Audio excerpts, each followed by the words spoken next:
Hey guys, Dwayne here. Many of you already shop Amazon using our link, and we thank you for that. In fact, we thank you very much. Would you consider becoming a D&D patron? It's really easy to do, and it's a great way to say, thanks D&D for the family-friendly entertainment you provide to me each week.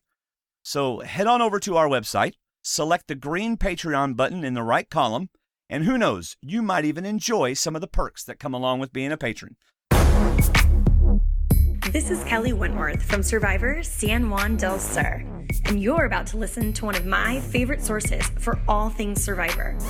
This is Survivor Talk with D&D. So find your flint, grab a bag of rice, and all your fishing gear, and let the bartering begin. Take it away, D&D. Welcome to the show. I'm Dwayne. I'm David. And we're just two best friends talking about the show we love, Survivor. We are live on our website. People are in the chat room chatting, and I'm watching Twitter hashtag STWDD if you want to comment on Twitter while you're watching live. Or you can comment on YouTube, and I'll see it there as well. We have a special guest tonight. Everybody say hello to Andy Baker. He didn't hear you, so Andy Baker, you say hello to them. Hey, everybody. It's been a while, and I've missed hanging out with everybody. And it was nice in the Facebook group that people were oddly excited to have me on here tonight. So I'm here and I'm prepared to rant. So here we go. I have decided, David, that I'm going to have to be the voice of positivity in this room tonight.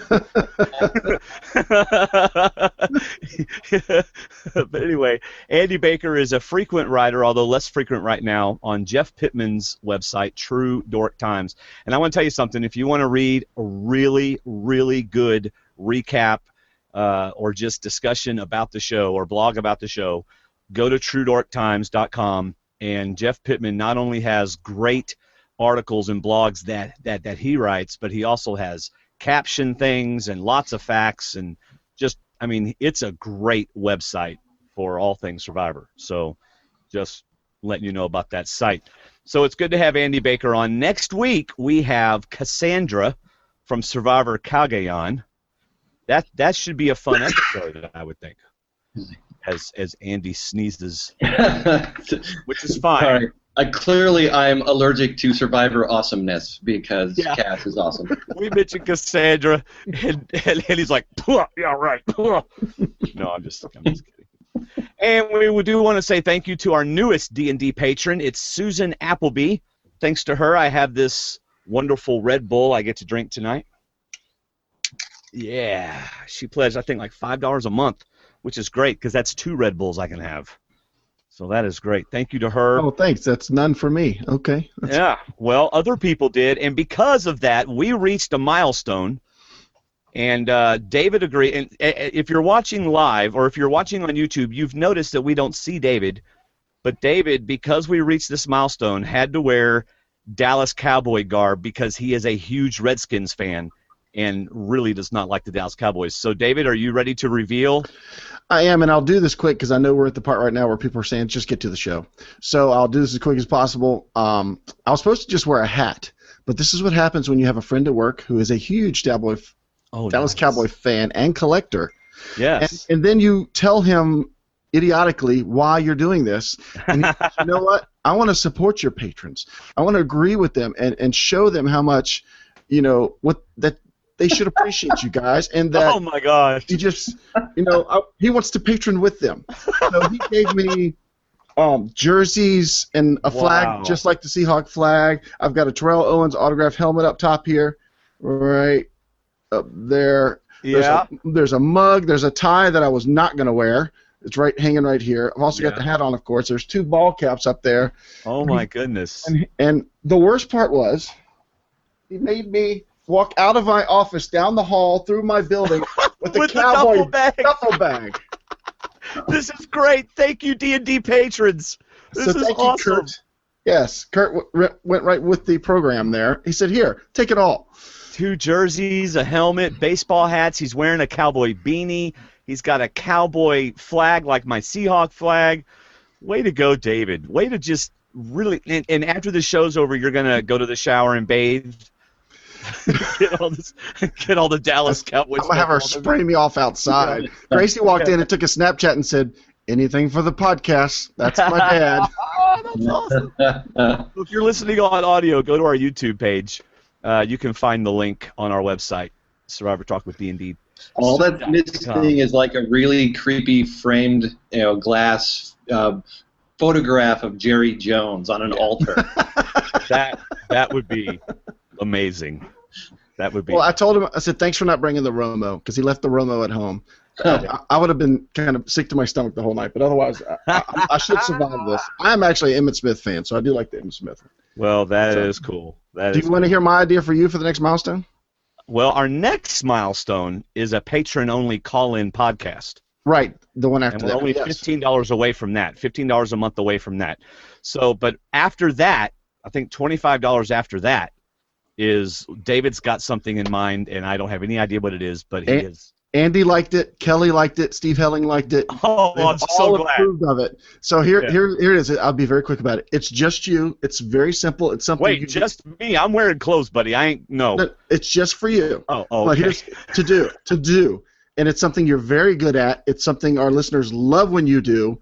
What you have to do when we reach that milestone is write a parody of "We Are the Champions" and retitle it "David is the Champion Again" for all the D&D Fantasy Challenge draft challenges that I've won. You have to write a parody singing my praises as to how I've defeated you in all of these challenges, season after season after season. I can't wait. It's going to be my ringtone on my phone. It's going to be so awesome. David is the well. You picked David the song. David is the champion. Yeah, it's a one-syllable word. We is a one-syllable word, and you want me to do David.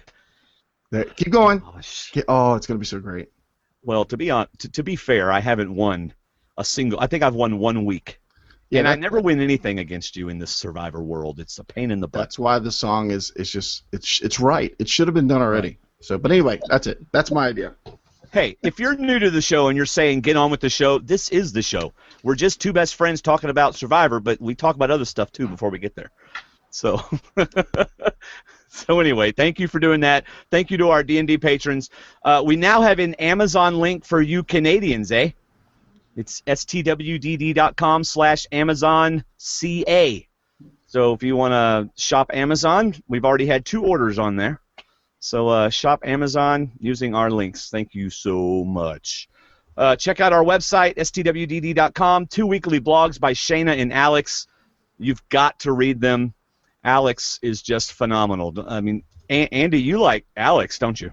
Yeah, no, we had quite the lately we've been talking quite a bit via Twitter, and actually had a 3-way conversation with Sarah Freeman from over at Rob is a Podcast, and it was he's coming on fast, man. Like, he's young, but he knows what he's talking about, and there are things that obviously we disagree on, right?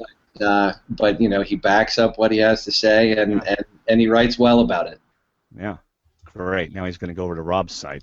Thanks a lot. I feel like a weak team that picked up a superstar, and now these higher price teams are going to come by and snatch him up. Yeah. I already think Rob should just take his name out of the podcast awards, like anybody has a chance against him. He's got an empire, my friends. He eats cereal. It's amazing. Yeah. I'm going to eat cereal on my podcast today, and millions will watch. No. Have you heard the podcast Serial? That show? Yes, I have heard that, and I'm listening to the next one now. Yeah, it's truly amazing, and Rob and his legion, his legion, it defeated Serial, and that just shows how strong the community is. Serial is addictive. It is seriously addictive once you start listening to it. It's really good. Apparently it's not as addictive to as Rob. Seriously though, you got to give Rob props, man. Rob has built a podcasting quote-unquote empire. This is how he earns a living now, and he's doing a great job with it. So kudos to him. Yep. And David and I will continue to be a really good, smaller podcast. You have your audience, and again, there's a hunger for it. So yeah. So let's get to business. As long as as long as the listeners don't feel like there's a war between podcasters, then there isn't. You know? You mean what I really think we should do, though, is just irrationally attack Rob yes. in the middle of camp, in front of everybody, and just bully him, see if he'll quit the game. Yeah, maybe that's what David should do. Well, you know, we had Rob on. By the way, this is not Rob Has a Podcast. Today's show is sponsored by Rob Has a Podcast. But we had Rob on a couple of years ago, and Rob and David had this little plan where David was going to basically insult Rob on the show without me knowing it. And I was like, David, stop being mean to our guest. And Rob was just egging it on, and David, it was really funny. It was really good. So, but anyway. All right, David, don't forget to put your overlay up, even though you told me you were going to. You haven't done it yet. So. All right, last thing, you have access on our website to our Movie Talk with D&D podcast. We've done 2, Super 8 and Die Hard, and of course there's a couple in the archives back when we were shooting the breeze.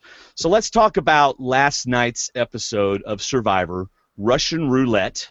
Initial thoughts.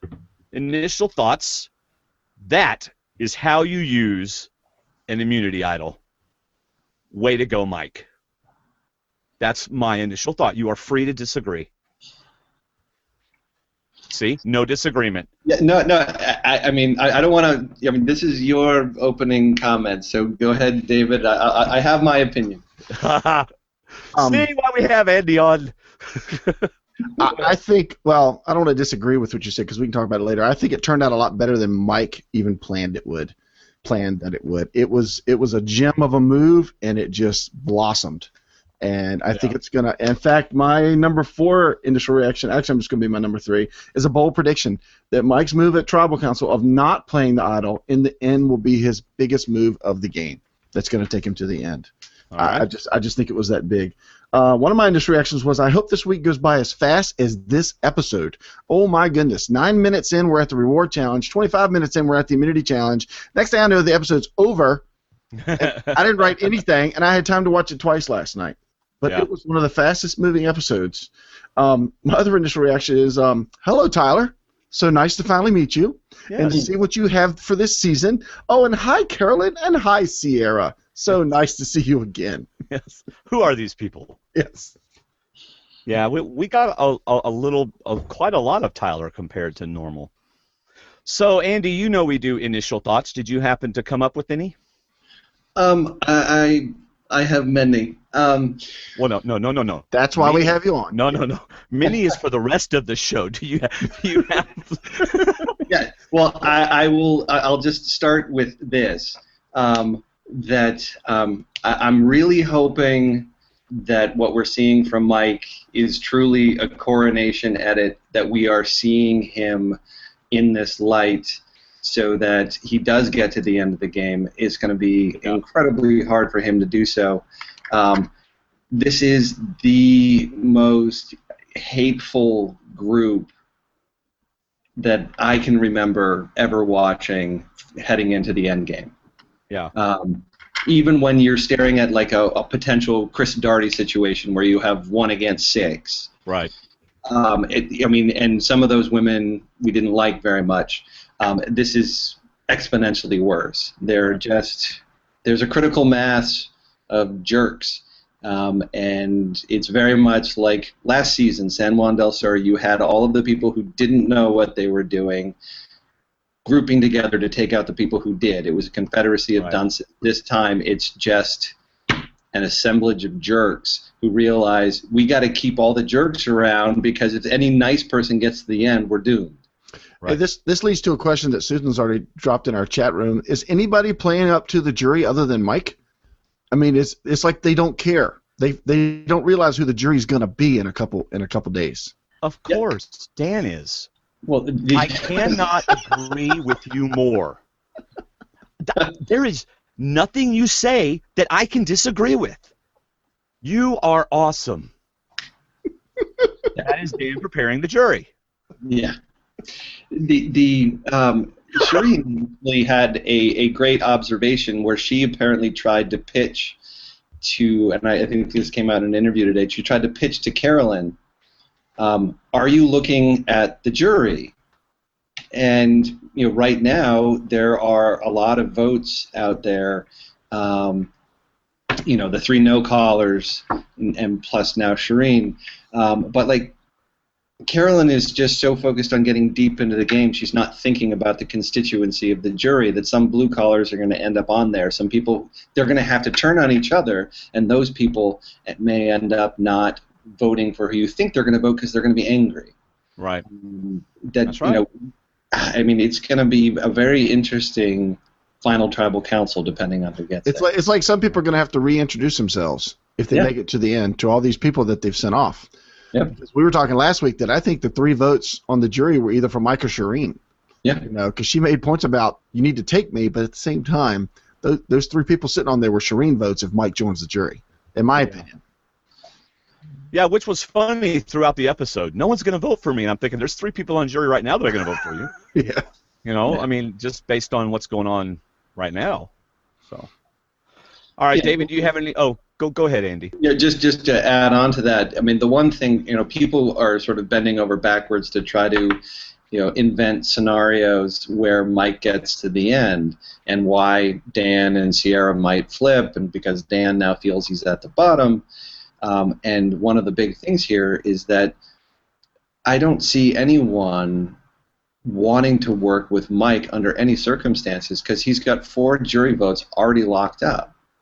And if you let him get a couple of more immunities down the line, he can make that run to the end. If he's sitting there at the end, they all know he's going to win. Why would anyone want to work with that? Well, right. Maybe one of the reasons Probst loves this season so much is because Mike just barrel rolls himself. See what I did there? Barrel rolls himself to the end of the show and wins. What a great ending if he just completely annihilates everybody. Well, that's like one of the first comments we get because you're about to open us up on day 28 where Dan says, when Mike blew up, he lost everyone's trust. And I said right there from the bat, they're showing Mike, they're setting him up as the ultimate loner and the underdog. That's the story I feel like we're getting from Mike now that he's on his own. Yeah. So, all right, any other initial thoughts? Anybody? David, do you have any more? No, I read all mine. All right. Rodney is playing better than anyone thought he ever would, in my opinion. And one of the things that people were harping on him about, in fact, including David on the show and me even, was that he'd never watched an episode. And he's even said on the show, you've watched all the Survivor, I haven't watched any of it, and watch me take over the game. He's being real cocky about it. And I got to thinking, Richard Hatch never saw an episode, and Richard Hatch played really well, Rodney's handling himself. Just compare Rodney Get him, Andy. Get him, Andy. Go for it. In that, David's just sitting back in his Dallas Cowboy paraphernalia. In that, they both never watched the show. All right? So Rodney's coming in saying, you know what? I don't know all this Survivor stuff. I don't know, but I know how to work people. I know how to con. I know how to interact. I know how to manage. I know how to control. And, dude, he's doing a good job. He could win this thing. I think, and then I'll let Andy have the floor. I think Andy's about to burst the camera. Well, I'm going to give him more to burst about because I agree with you in the sense that he is really street smart. He's really sand smart. He gets out on the sand and he knows how to talk to people. He knows how to sell them shoes. He knows how to sell them ideas. But the problem that he's going to run into is his plan, his strategy plan, his plan of attack, his numbers, his counting. He's going to be one of those that waits too long to make a move, in my opinion. And by the way, Dwayne, you were requested to do Mike and Rodney voices tonight, just to let you know. Right. No, you were. In the chat Andy, go ahead. Let me have it. Go ahead.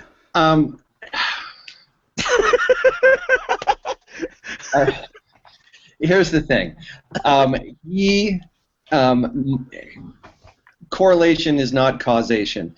Just the fact that he's here this late isn't necessarily because he's doing anything fantastic. The early shape of the game, women were targeted. The blue collars didn't lose any challenges. They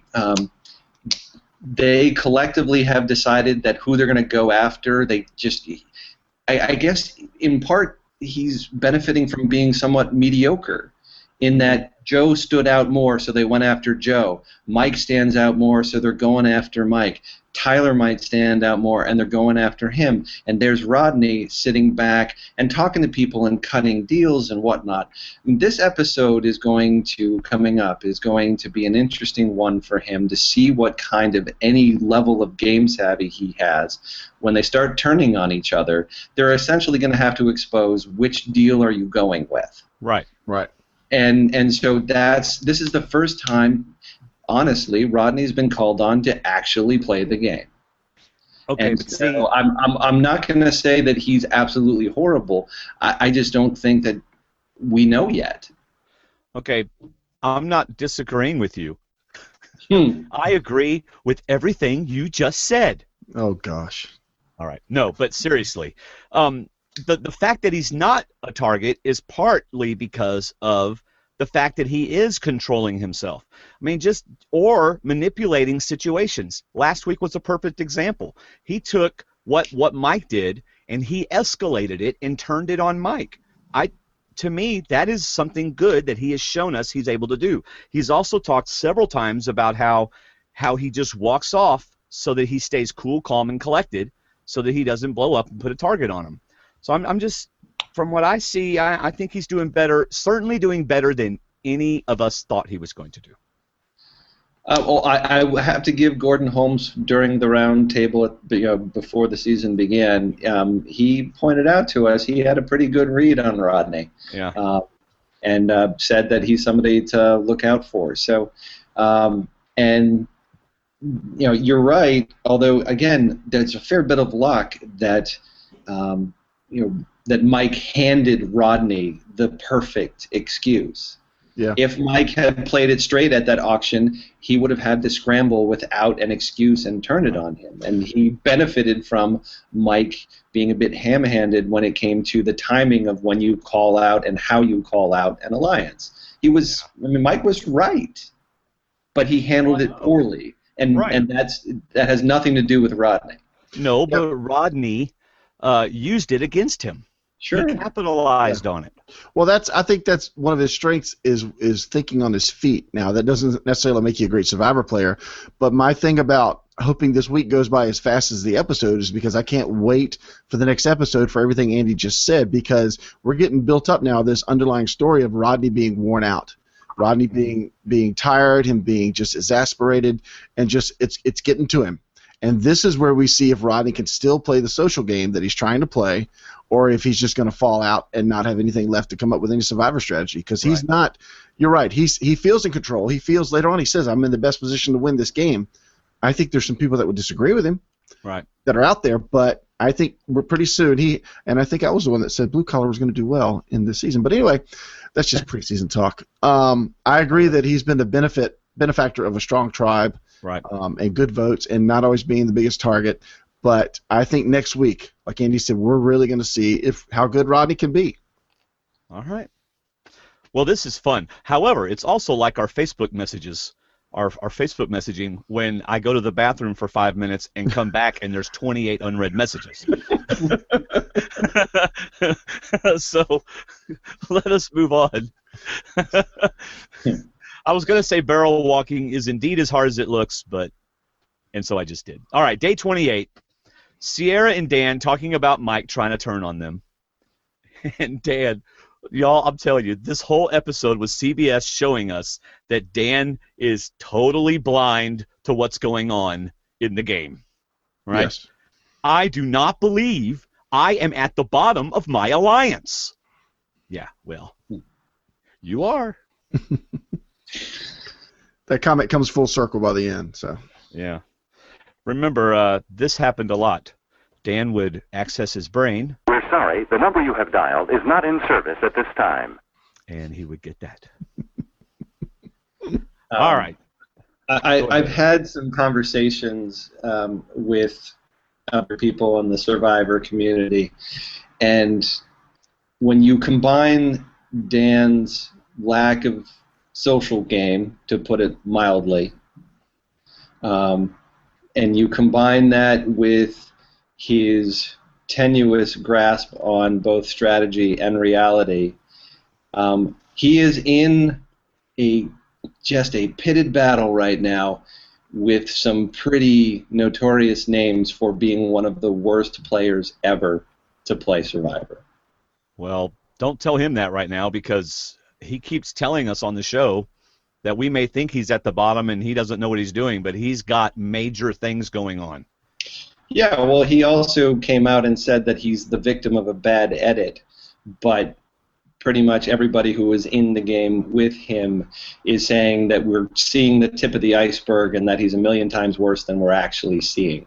And given the level of oblivion we see from him in the game, I'm thinking that he isn't very self-aware outside of it either. All right. Well, I don't know. I don't know those people with whom you've been speaking, so I can't speak to that.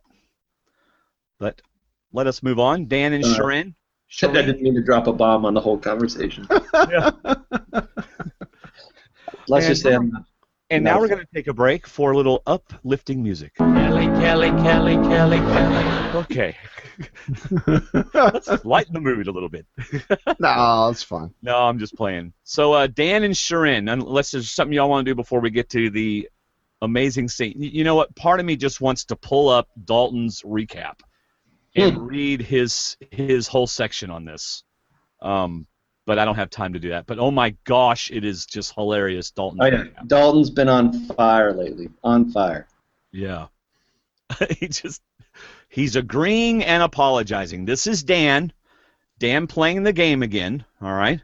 He's apologizing and agreeing, and the music is so, don't you love Dan now? He's such a sweet guy. He's such a wonderful man. He cares for Shirin.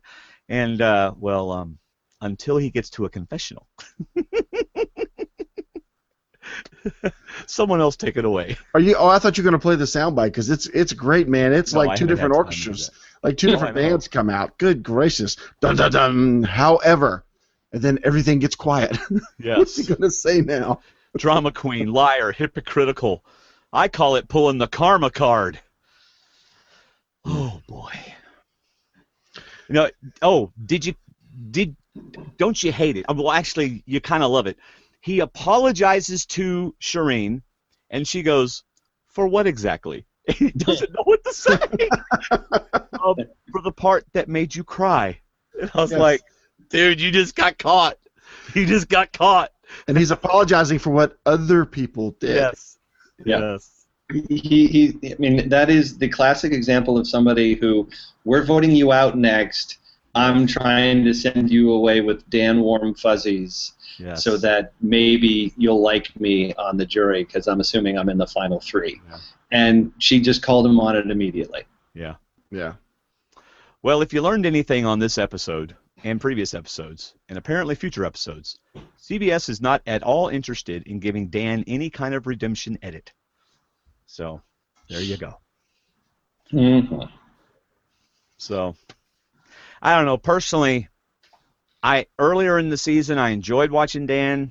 I'm kind of to the point now where I'm not enjoying it as much, So, that's just disappointing for me, but that is kind of the way it's going right now. Yeah, no, I mean, I'll give, this may shock you, Probst a fair bit of credit here for calling out Dan for stuff he says at Tribal. Yes. And I'm sure we'll get there at the later, but it's just I think they're sick of him. I think they got to the point, like, you don't get this edit unless by the end they are totally fed up with you. Well, maybe so. So yeah. I'm sorry. I don't mean to. All right. What, Andy? You're perfectly fine. I know Dan is a friend of the podcast and he's a part of the Facebook group. So I mean, I don't want to turn this into something sour. No, I just said I'm tired of watching them on the TV show. But at the same time, we're seeing what the character they want us to see of Dan. And it's probably the worst possible character we could see of Dan. There's more. There's other stuff, and that's not saying that what we're not seeing is not factual or accurate. But there's people we're not seeing, people we are seeing, and then there's Dan. Right. You know, so CBS does that. worst possible edit.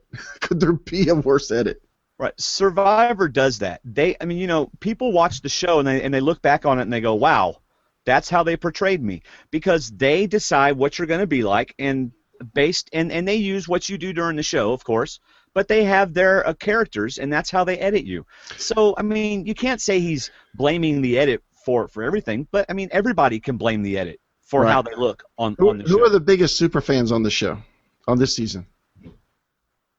Are you asking me? Well, Dan is one of them, and so is Shirin. And who's the other one? Well, Max was. And are they getting 3 positive edits at all? Just really. Throwing something out there that it's funny how these 3 super fans are not getting what I could say. Until Max left, suddenly I thought Shirin's turned around a little bit, but overall, just not the most positive edits. Yeah. Man. Hey guys, this is Jennifer, and I just wanted to steal a moment during my favorite podcast to remind you to use D&D's Amazon link when you shop at Amazon. Not only do you get everything you need at Amazon, you're also helping D&D continue their great podcasts. So always use www.stwdd.com/Amazon when you start your shopping. Or make it even easier and just use their links on their website and the D&D Facebook group. That's all I wanted to say. Now back to more D&D. All right. Well, Mike Holloway just posted something on Twitter, but it's not up on my thing, so I can't show you what it says yet. But I'll show you it in just a minute, and it has to do with Shirin. But let's get to the reward challenge. And they are playing for bacon cheeseburgers and pie. All right? Sorry, Nicholas Rodion, sorry, Nicholas, there's a big lag between audio and video. I apologize for that. Probably nothing I can do about that. Sorry about that, guys. Here it is. Here's the quote from Mike Holloway. It says, Shirin is a mastermind. Put the tough question out there. So there you go. That's what he says.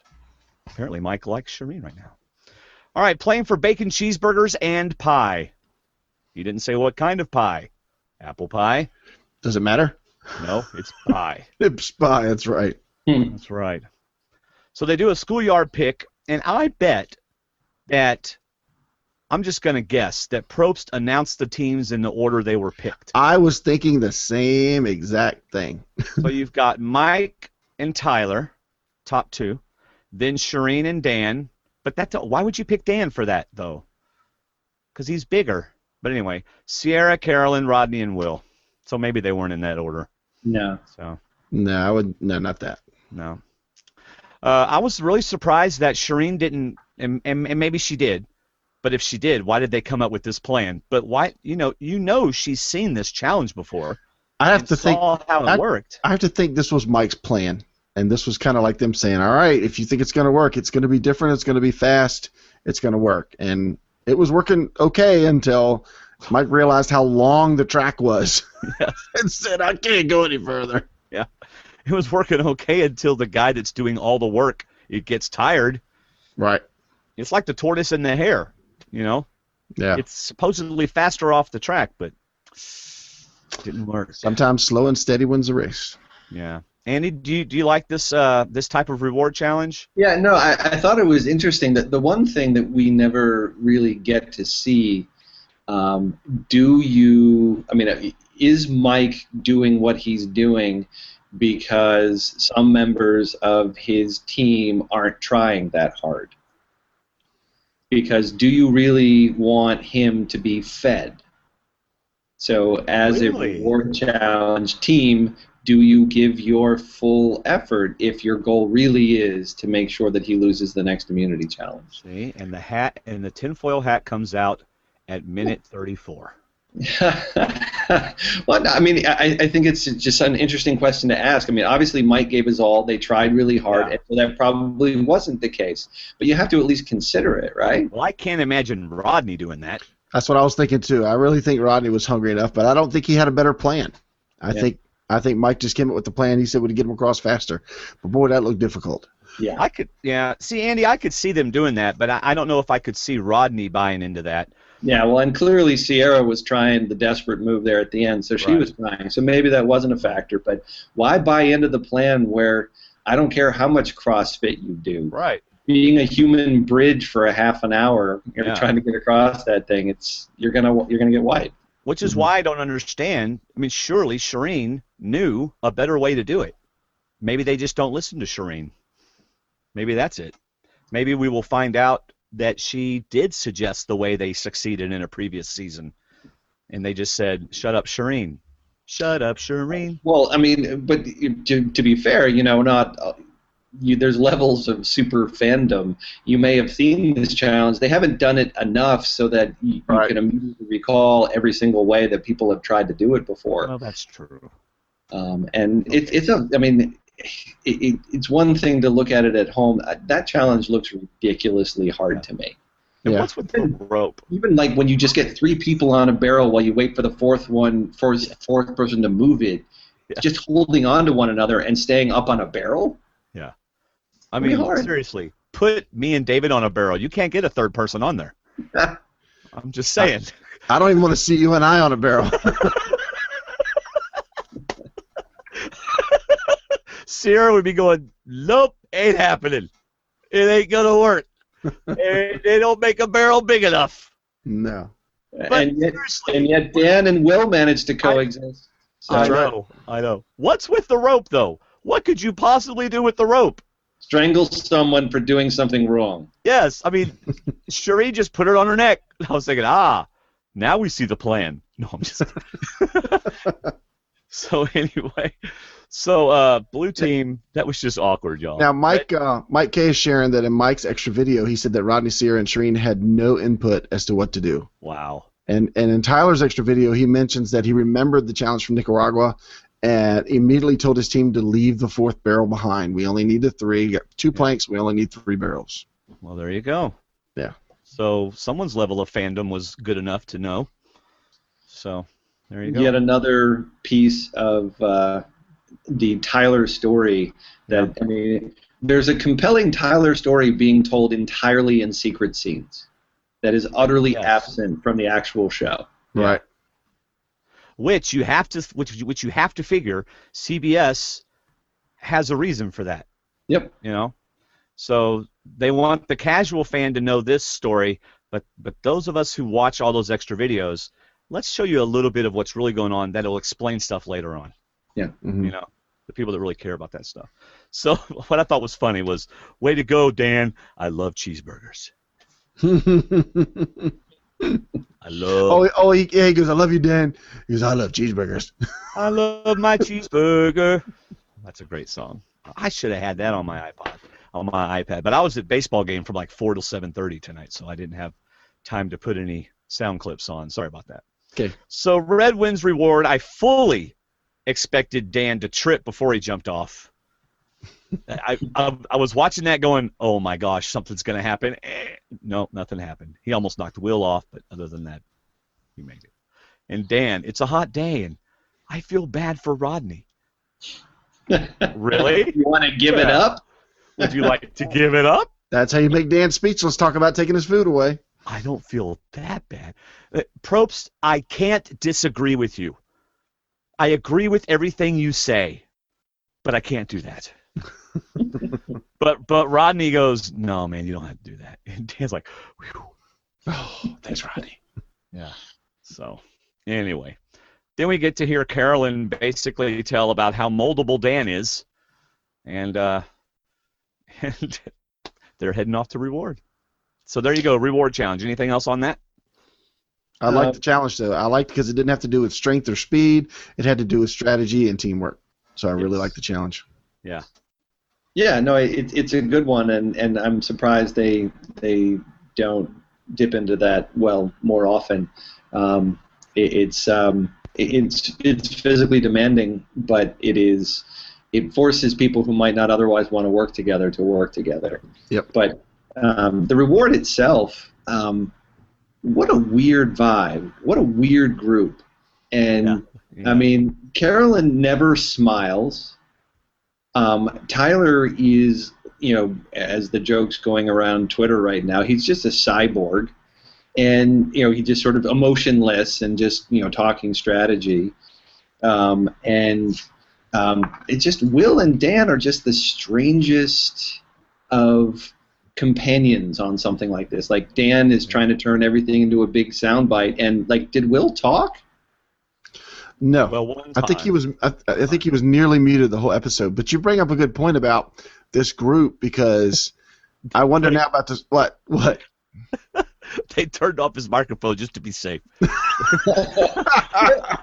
Honestly, though, it's kind of weird in that, like, he goes from silent to every now and again having a funny line to explosive to suddenly silent again. Like, he's only good and useful if he's cracking a joke or attacking somebody. Yeah. Right. This episode reminded me. It was the Will that wanted his letters more than the $1 million. This is the Will I felt like we were seeing this week. But the teams, after they were picked, thinking about it, to me it's who Tyler and Carolyn wanted to get away from the rest. They wanted to get Dan. They need to keep Dan, especially since they know he has an advantage. They don't know what it is yet, but they know he has an advantage, so they want to keep Dan happy. They want to help Dan mold his thoughts, and they don't want Will to flip to somebody else. They don't care about Shirin. I think they trust Rodney, and Sierra is kind of, I'm not sure which way she's worried, but I think Tyler, this is the strategy that we're not seeing from Tyler and how he picked this. He might have picked Dan second, knowing that Mike probably wouldn't pick Carolyn if Mike was picking. So, and then he knew he'd have Carolyn, and then he got Will. I mean, no offense to Will, but who's going to pick Will first? Right. So that might have been the team that Tyler wanted to take on the trip. Well, there you go. Yeah. All right. Well, we'll get back at camp. Let's go ahead and stay with the reward, because I love it, because Dan, but Andy, you made a very good comment, and I hadn't thought about it, and yet I had, but I hadn't connected it. Dan speaks in sound bites a lot of the time. Yeah. Yeah? You know why we won this challenge? And then Carolyn said, stop interrupting me. I'm trying to make a sound bite. Do you know why we won this challenge? Because there's no Mike in team. Yeah. And actually, there's half of Mike in team, the E and the M are there, but Mike's half the team himself. So. Yeah. It is. He's a fascinating study in people who go onto the show with an agenda. Like, he came into it wanting to be memorable. He said that in an early episode, right. And Probst has said that he said that throughout all of casting. You're gonna remember me.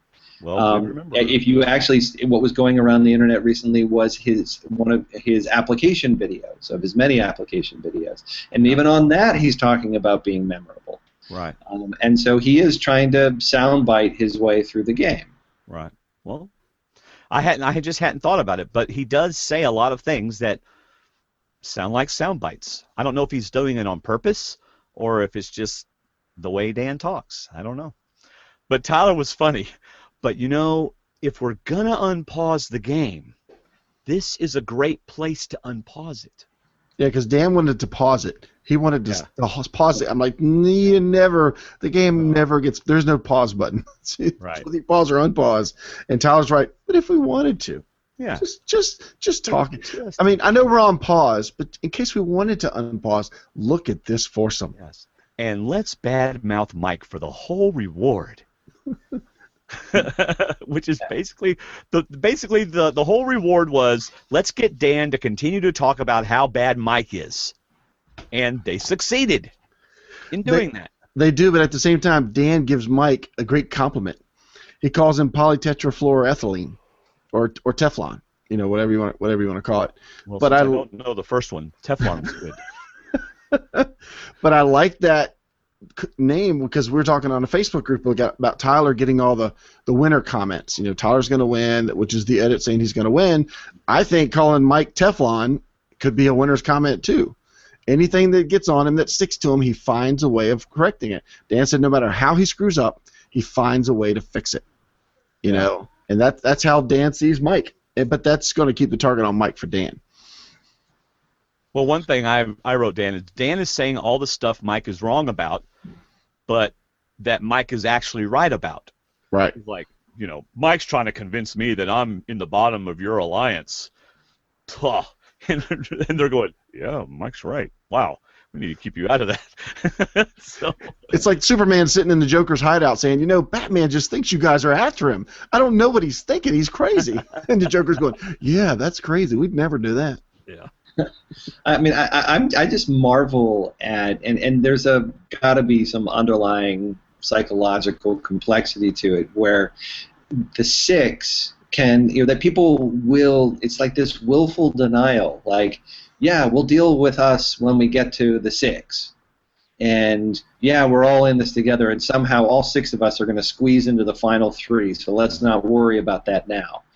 And, I mean, clearly they're talking about various Final Four scenarios. But like someone like Tyler talking about how Dan, it's great because he's only seeing through six. Right. Keep him focusing on that number, six. Right. And just how Carolyn talked at the last tribal council about we have a tight six, and it's being pointed out like not all six of you are going to get to the end. Yes, but we're a tight six. Let's talk about how tight we are. Yes. It's like, well, okay. I mean, I was again talking with Sarah Freeman, and Mike is in what I think is probably, as dangerous as it is, one of the most fun places to be in the game. And that is safe. He has an idol, and he's going to be around camp, and he can just ask everybody in front of everybody. So who are you taking to the final three? Yeah. Did you hear that? Who are you taking? Right. Who are your deals with? And I mean, it's something that Johnny Fairplay did in Pearl Islands really, really well. You get down to Final Four, and they wanted him gone, and he just started asking everybody. Yeah. So who do you have a deal with? Right. And next thing you know, they're all turning on each other. Yep.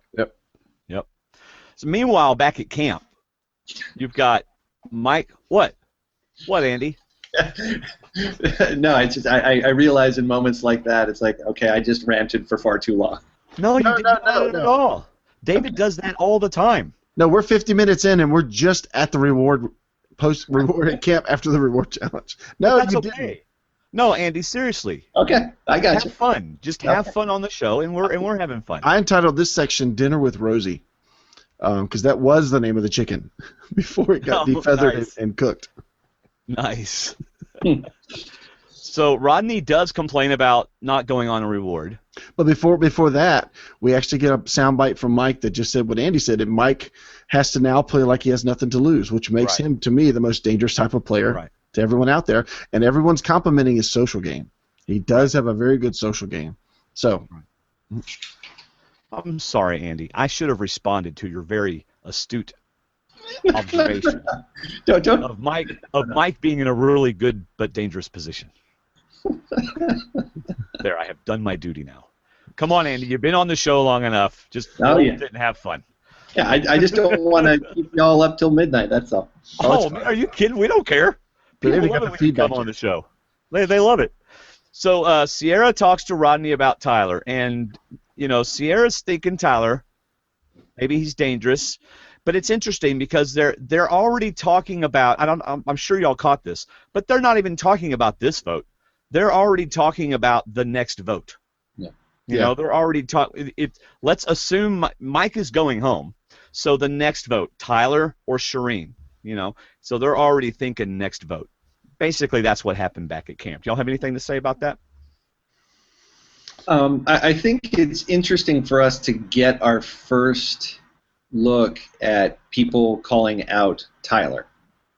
And obviously we got a big old dose of that at Tribal Council, where they're more aware of the stuff that he's up to and that he's a true winner candidate than we've been led to believe this entire time because he's been so invisible. And we've gotten little pieces of it, and this is actually something I wanted to bring up at some point tonight. That you remember in last episode, obviously you guys talked about the Will's attack on Shirin, and that Tyler helped set that in motion. Well, right. And if you think about it and take that extra, Hold on. He didn't help. He didn't set up the attack. He set up the discord Will did the attack. Oh yeah, no. I'm just saying it's like, and that this is my point, that Tyler does not go to Will and tell him about this without fully expecting Will to fly off the handle. Right. Which means Will, even though we haven't seen it, Will has clearly flown off the handle before. Okay. And shown a propensity to go and attack Shirin in particular. And so Tyler at this moment, or in that moment, was winding Will up again. Wasn't the first time. Right. And he wanted this conflict and this confrontation. It makes me question Tyler a little bit. I understand it's all gameplay to him. But when you have someone who's already been attacking with a fair bit of hate and vitriol, that to wind that person up yet again and unleash them in camp, it gets to the point of irresponsibility. But clearly Tyler is willing to do anything. We saw him go into a bag. Obviously, that's in the rules now. Like, you can do that, or it's not in the rules, whatever, however you want to look at it. He's playing a pretty relentless and some might say unscrupulous. Some people just say it's unbounded.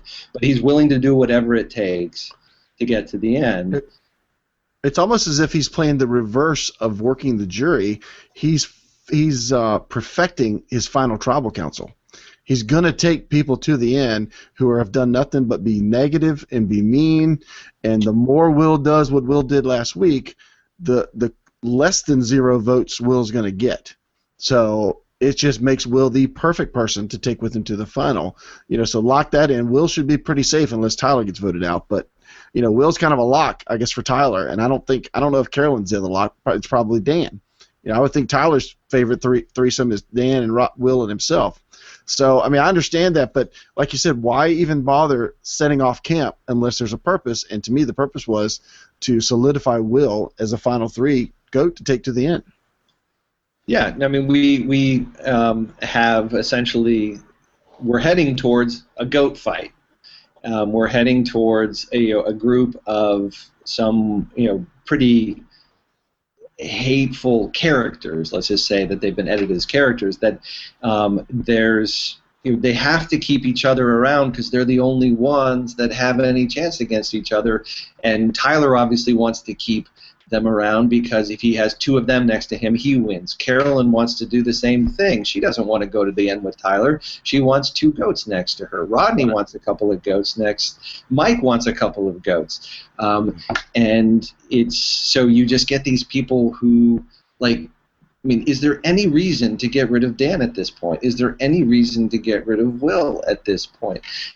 You have this group of people like Mike and Tyler who have to both win to the end, but they both can't. Right. So I'm picturing Dan and Will having this conversation. All right, let's go to each of the remaining castaways, hear what they have to offer, and then we'll decide who we want to go with to the final 3. Because everybody wants to take us. We just have to decide who we want to take with us. And that's where we see a lot of the inertia here right now is that so much of what I've written about in the column in the past, we have to view these players as people, and it's the exercise in empathy. You have to see them how they see themselves. I think Dan genuinely believes that he can beat Rodney. He believes he can beat Will. I don't know what he thinks about Tyler and Carolyn. And probably Sierra too. He thinks he can beat. He can beat Sierra because she is bland, hasn't done anything, and in Dan's mind, he is capable of big moves. She looks better than him in a bikini. But at the same time, he may think that she's nice and that the people on the jury might like her. But it is the question is always when you think about the final 3, who they want to take there, it's who they think they can beat, not who we at home think they should be able to beat based on. Okay, so something that Andy you said about 5 minutes ago about Tyler, all right? And it's one of those deals where I wanted to make sure I didn't lose it. But you and David, we're having a really good conversation. But I want to get back to that. I don't. It's not fair to me. To me, it's not fair to attribute what Will did with Shirin and say that Tyler knew he was going to do that. Now, I know you're not saying he knew he was going to do that, but what I heard you say was Tyler was instigating, which I think is part of gameplay. You want to, like Chaos Cass, you want to get the attention off of you, and if other people are fighting, then the attention is off of you. You said Will obviously has flew off the handle in the past. True, but I don't think he had flown off the handle to the extent that he did. And I don't think Tyler had any insight that Will was going to say what he said. Right. So I don't think it's a bad representation of Tyler's character in this game or of his gameplay to say, well, he knew Will was going to fly off the handle. Well, sure, but that doesn't mean he knew he was going to go take it that far. But I don't think he's saying that Tyler is bad for what he did. I think he's giving him credit for seeing an opportunity. That's not what I heard Andy say. So Andy, you wanna... I will say that you're both right. And here's the thing: Tyler knew he was trying to accomplish something in the game, with gameplay. I get that. But at this point, or at least when that happened, how many days had Will and Shirin been around one another? How much had Tyler heard about what Will had thought about her? And let's not forget, this went beyond saying you have no friends, your family doesn't love you. He said she's soulless. I know, but Hold on. Let me finish my thought. This is a religion-based attack.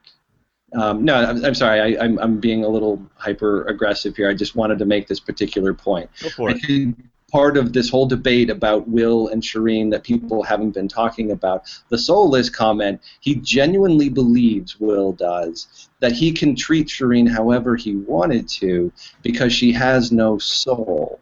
That anything he does, God would smile upon, and he is right. This is a religion-based attack.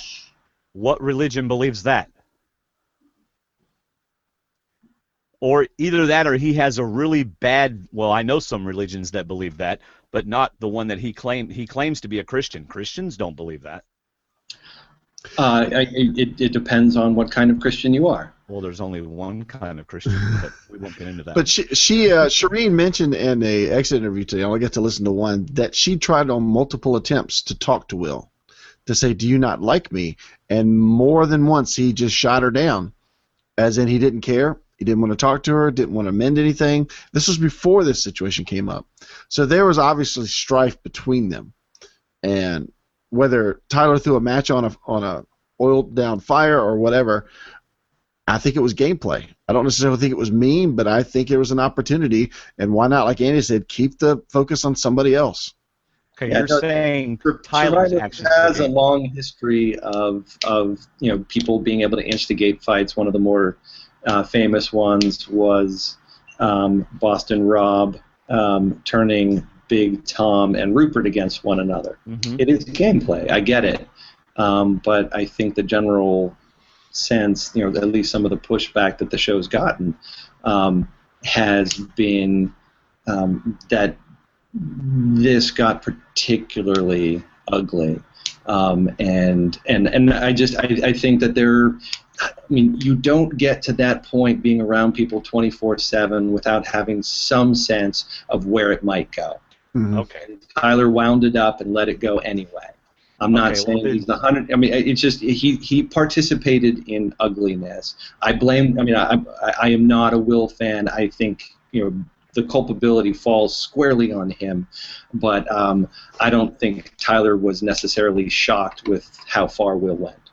Okay. I'm sorry, I'm on a podcast.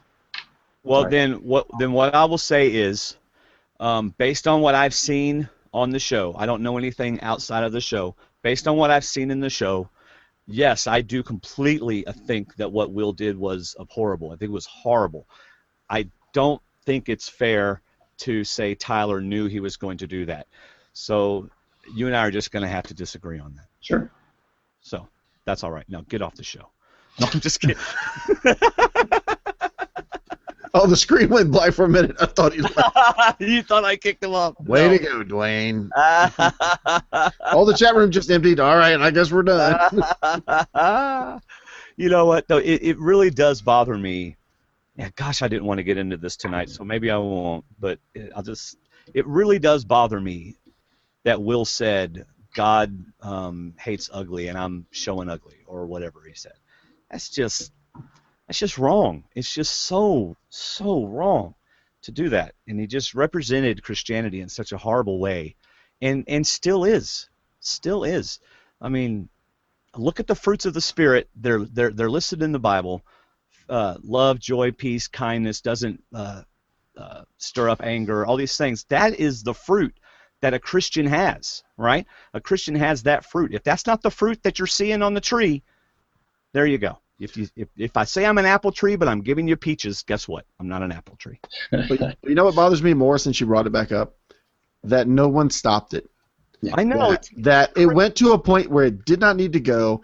Even the point was made for whoever got value out of it. It was done. And as soon as he went to that other side, it was like, okay, y'all can put an end to this now. Someone Right. can take Will for a walk. Someone can say anything to change the subject. Yeah. But it didn't happen. Dan Now wasn't there. there- Mike wasn't there. Jen wasn't there. To Right. me, that's just almost as bad as what Will did. That Now really there- irks me. There Again- you're right. Tyler was there. Tyler could have stopped it. Yeah. Tyler could have stopped it. Well, or at and least tried to that- stop. And that sort of backs up what I was trying Yes. to say, which is that he got what he wanted, he saw where it went to, and felt no compulsion to Right. end what he helped create. Because Okay, I would think say it also after the lasted for fact. about 20 minutes, according to Shirin in Right. the interview today. Yeah. So after the fact, whether he knew it was going to escalate to that, whether he knew it was going to escalate to that at the beginning, I'm covering up my thing. The audio podcast is going, Hit me what? in the face. Boom. But prior to that, regardless, you're absolutely right, Andy. Regardless of whether he knew it was going to escalate to that beforehand, once he saw it and he saw what his manipulation did, he could have tried to stop it. Same goes for everybody around the camp, though. They Sure. could have also done it. The only person who stepped in was Mike, and what happens to people who step in? He gets attacked too. But at least he tried to step in, and you're right. Tyler did not, nor did anyone else who was standing around there. Yeah, and So- I mean, what's interesting to me is I know a fair bit of talk has been, well, these people are hungry and they're tired, but then also you hear the flip side of it that, the game strips you down to who you really are, Right. and, frankly, with a guy like Will and what he was saying, it's, just because you take him to Ponderosa and give him a nice meal and turn up the air conditioning, turn up the AC, he's not going to suddenly not be that have that kind of hate in him. This is coming from a deep place, and I don't know why he was cast. It's unfortunate. Well, I will tell you this: deep hatred is not a Christ-like attribute. Yeah. It's just not. I'm sorry. And he's pulling the God card. Well, if you're going to pull the God card, then I'm going to show you what the God card is, and the God card is not deep hatred. So there Okay, you so go. I think we've covered a scene from a previous episode. I do long believe enough. we have. Yes. Back at But camp. it's always nice to get Andy's opinion since we didn't have one last week. Yes. Notice, y'all, how two people that disagree work through it without fighting. And then we actually came to an agreement at the end of it. Andy's got something in his hand that he's squeezing right now. I'm just kidding. Yeah. And he's going, I'm in a podcast! Sorry, I have my father-in-law visiting, Oh, and when I got heated, I raised my voice. Well, at least you didn't go to the dark side on us. That's good. At least you didn't personally attack me, Andy. Tell me I'm soulless. Yeah, that's my job. So, Yes. Oh, my goodness. well, All I right, said we go to the okay. immunity challenge. Oh, really? Well, where are we? Okay. Wait, let's see. Where are we? Yeah, how in the world did I skip immunity challenge? There we go. Hold a metal bar. Oh, this is the one that scooping didn't last 5 seconds on. They Right. didn't show us that in the edit, but he had just had medical put antibiotic on his hand. And they go, okay, now go do this challenge. Slip. He was out in 5 seconds. Yeah. So, but this is a good challenge, although it's not really fair. I know I don't know how to say this, but it just doesn't seem fair. Like Carolyn was probably about 115 pounds to begin with, and then Shirin probably 135 to begin with. Well, this is one of those where you want to bring more muscle than non-muscle. Yeah. Because that's what you need to hold up your weight. So. But it's a very particular kind of strength. It's a forearm grip thing. So, I mean, obviously, there are so many challenges that are inherently unfair in Survivor. You know, the pole hanging challenge, for example, and this is yet another one. I mean, more unfair and more questionable was having 2 necklaces in a game where there's only 8 people left, and there are already 2 idols in there, and there's a vote doubler. I mean, talk about just, and you happen to have a man and a woman who are the minority alliance, who you want to keep around or give a chance to keep around. It's just a lot of hedging your bets. Do you have your hat on again, Andy? I doubt I'm alone in this particular reading of this situation. They've never had, as I understand it, a double necklace this late. Okay. They've done this challenge before. They've had 2 necklaces in this challenge before, but when you've got 12 people in the game. This is usually the first merge challenge for some seasons. Yeah, 12 or 11. Yes. So, this is late, and it just seems to, again, you have to play the game against not only the other players but the producers, because they will try to inject drama and the possibility, and they got it because Mike won and he had idols, so the door was open for both of them to be safe, which is what they wanted. Okay, so not to stoke the Andy fire, but it is fun having you on and getting you talking conspiracies. It is fun, right? So you are saying that you think, now if I'm putting words in your mouth, which I am, but if they're wrong, let me know. You are saying that you think CBS saw a situation and said, let's not only do this challenge, but let's offer 2 immunity necklaces and let's manipulate the game. Is that correct? You feel like CBS is manipulating the game? Well, I wouldn't say it's CBS, but I would say it's the production team. Yeah. But, I think that, and I'm not saying it's necessarily wrong. I just get very frustrated when Probst is asked about it, and he says, no, it's all fair, and it's all on the up and up. Yeah, it's like, no, you're just trying to create the best TV show that you know how to create. Right.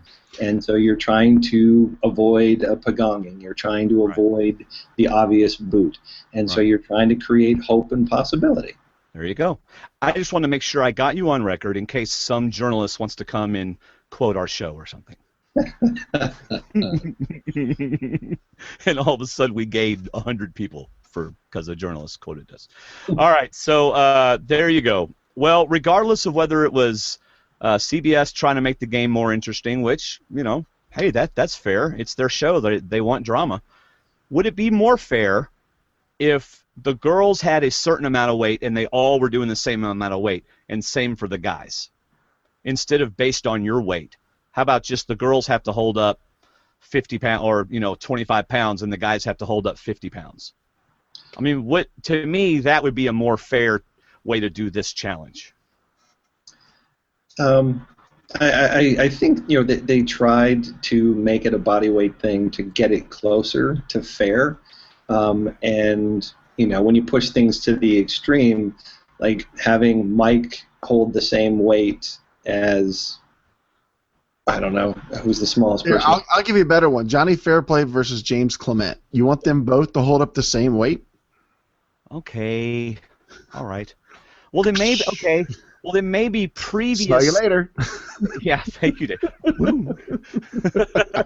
Busted, Dwayne. Okay, well, then maybe before the game, they all have them do like a grip test to see how tight their grip is, right? And then they base the weight based on percentages of what their pregame grip. All right, so I'm going to barely grip mine. No, you don't know why they're doing it. I mean, you don't know why they're doing this. Okay, you're not going to know why we're doing this. I'm sorry. I'm with the percentage thing. All right, fine. Yeah. All right, we want you to walk across this balance beam and then climb and hold onto this pole. Yeah. But it's not for anything. It's not for anything. We're not testing you for anything. All right. So I do get the fun line. Let's move on. I do get the funny part, or I did laugh whenever Probst was saying, Dan trying, and Dan's like, not trying, succeeding. I thought, you are about to fail. Succeeding. Right. You just set yourself up, buddy. So anyway. So it goes down to Rodney versus Mike, Carolyn versus Shirin. Carolyn wins. And then they may need it, but you want it. You want it, baby. I'm sorry, but if Dan was sitting next to me doing all that, I'd be like, shut up! I'm trying to hold this pole. You are driving me crazy. I don't know, but I'm not motivated by that, so.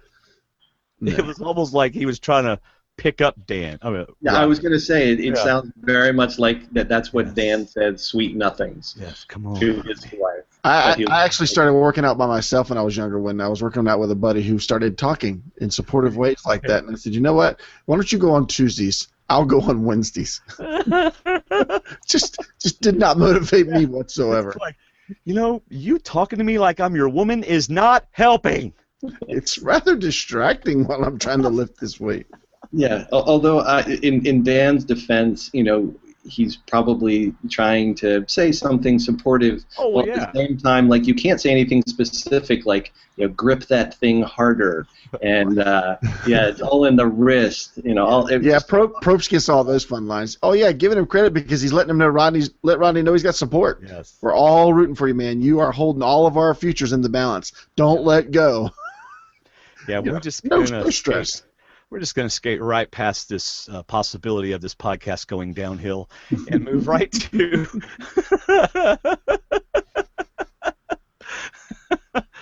All right. Anyway, Mike wins despite Dan's undying support and motivation, and Shirin says, "I now have to scramble," which Shirin, she's going to scramble, man. She likes this game, so. Let me do a couple of Twitter comments right here at this before we get to the back at camp. This is from Mike Holloway. Survivor Talk. I am now a fan of you both, Dwayne. Dwayne just won me over. So apparently he was not a fan of me before, and now I want to know what won him over. Is it the fact that you're not doing the Mike voice tonight? Yeah, probably. No. This is Survivor Will. He says, finally catching Survivor Talk live with the NFL draft. Go Tampa Bay Buccaneers in the background. Not a bad Thursday night. Good. Cool beans. And one more. This one has a question. A question we've never heard before. Who do you guys think will win and why? And who's your favorite player this season?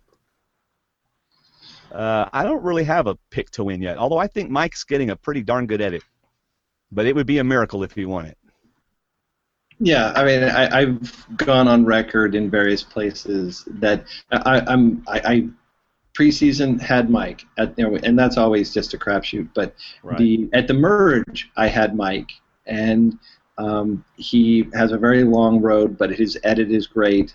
By all considerations, he probably should win. We're being set up for that, and yet, as I've talked about in various places, that Survivor Second Chances is on the horizon, and we don't have to really get into that now, but some of these edits are about setting those people up right. For getting voted in. And right. So Mike could possibly go soon. I hope he doesn't. Yeah. I think he's a sort of lone bright spot remaining the rest of the way. And my fear is, again, and I've put this in various places, that we're going to see a boot order of something like Tyler, and then Mike, and then Sierra, and then Carolyn, and then we'll have the most hateful and worst final three in Survivor history. I don't want that to happen. I really hope it's far more interesting and compelling than that. I would love to see Mike do it, but it's hard to envision the scenario in which he does it, other than immunity running his way to the end. He's capable of it, certainly. Okay. Do you think that his move with the immunity idol to demonstrate to Dan what Dan was totally blind to, but now realizes, that he was at the bottom because his is the name that got written down. Do you think that might flip Dan again? Dan should consider it, but I don't think he will. I think he thinks he's getting to the final three anyway. I don't think he wants to work with Mike because Mike would beat him, and he thinks that he's got other people that he can beat. I don't think he thinks he's at the bottom of his alliance. I think he thinks Tyler is a bigger threat. Rodney has said that he wants to go after Tyler. I mean, Rodney is going to have to, choose which way he's going to go, and I think everybody knows that he should not go with Tyler and Carolyn. So I mean, would it be compelling drama if Dan flipped over with Sierra and Mike? But the thing is, they have the vote doubler, but that gets you 4 votes. Right, then it's he's gonna risk everything for a 4-4 tie. Right. I just don't see it. Well, but another thing is, they know he has a hidden immunity idol, so they're going to have to split, or they're going to have to figure something out, right? And he may win again. I mean, Mike's in a good place, so I'm going to say Mike wins. I'm going to go ahead and say I think Mike wins, since the guy asked. Sure. Yeah. May you be right. Maybe I will. David, do you have a pick before we move on? Well, my preseason pick was Mike. I like everything y'all just said. I agree 150,000%. No, not. I agree 150%. Okay, but I don't know. I see if Mike pulls out the rest of the season, it'll end with a bang. It'll just be a great finish. Season, right? Yes. Right. All right, so we're back at camp, and Dan, I'm just and also, I don't think the 4 people in the jury would vote for anybody. Even if Mike wasn't there, I think they would just forfeit their votes in the jury. We abstain. Yes, we abstain. We're going to do what Mike's done for the last 8 years, and we're going to abstain. Can you imagine a final tribal council with Mike up against Dan and Will? I thought you were going to say, can you imagine abstaining for 8 years? I'm sorry. Go ahead. Say that again, Andy. My mind was elsewhere. No, I was just trying to imagine Mike up against Dan and Will. Yeah, all Mike would have to do is say, I have nothing to say, but these two can say all they want. Yeah.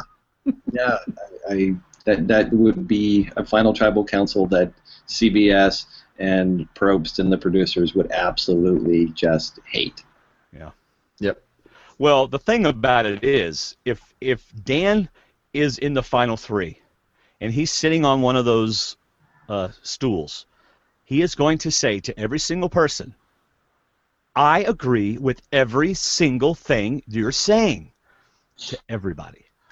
So what is, since we're on this topic, and I really want to get past that. Well, then hurry up. We still have feedback to do, my friend. What is the optimal final 3 at this point for the producers? Is it Mike, Tyler, and what, Dan, just to get the sound bites from Dan? No, I think it would be Mike, Rodney, Dan. Yeah, Rodney would give some amazing sound bites, man. Yeah, and Rodney would just be talking Rodney would be like a Russell Hantz on why he should win. But the Ponderosa people are also liking how much Tyler has done. So, I mean, Mike, Tyler, and Rodney would be 3 people. I mean, that could split votes. Yeah. Be interesting. All right, so let's just skip over the Carolyn and Rodney saying that Shirin's the easy vote. Dan is showing his amazing listening skills, and Shirin tries to talk to him. First, he takes off his shoe and beats it against a tree while she's talking. And then he takes a drink and goes, spits it all over the place. I'm listening. And poor Shirin, she's just, any other situation, any other place, at Google, I guarantee you she would have just turned around and walked off. But she has to get his attention, and he's just showing his amazing listening skills. All right, go ahead. I mean, I just thought that was funny. I think she's thinking, maybe Will's idea of not talking to me is actually better than this. Yeah. This isn't much better. After this podcast, Dan may just get out of our Survivor group because he'd be mad at me, but that's okay. Well, I mean, all of that is sort of nonverbal body language saying, I'm not listening to you, I don't want to talk to you, I'm doing this because that's what people in this game do, and there's a camera there, so I might as well. Right. But he was not entertaining a thing she said, even though, I mean, he had the point. He's aware enough to know it's like everything she's saying is right. I agree with you. I totally agree with you. And yet, what's fascinating to me is he's ignoring her, or you're just turning her away, saying that essentially we're targeting you because you're you, and we've all agreed to take you out, even though you're really not a threat. When the real reason to send her away is that she actually is a threat with who's sitting on the jury. Right. But they're ignoring that. But I mean, it is interesting that she talks to Carolyn, she talks to Dan, she talks to everybody. Yeah. And they all agree, like, yeah, you can't win this game, but we're voting you out anyway. Right. So basically, she talks to everybody. Why don't we get to Tyler getting the Dan's bag? Right. Mm-hmm. So Tyler goes and gets the bag. Now, I was wondering about this. Would I do this in the game? My answer is, what do you think my answer is going to be? I would think no, because I would. Okay, my answer is I would. If it's in the rules of the game, then I'm going to do it. Because to me, if I'm on the show Survivor, then it automatically becomes like a game of Monopoly. Okay? I will do anything in Monopoly. Now, I'm not going to attack you personally and tell you you're a horrible person because you just did something to be in Monopoly. I'm going to go, oh, crud, you got me, because we're playing a game. But, man, once I have a Monopoly, you've heard me say this, once I have a Monopoly, I'm not trading with you because I'm trying to win. So if we're playing poker, would you look at my cards when I went to go refill our drinks? No, because that's against the rules in poker. See, what I'm saying is I would play within the rules, but if it's within the rules to go search through someone's bag, then I would go search through their bag because it's in the rules. It's not against the rules, so I would do it. But I wouldn't break the rules. And so, to me, what's fascinating to me is that there is the potential price to pay in that if you're caught doing it.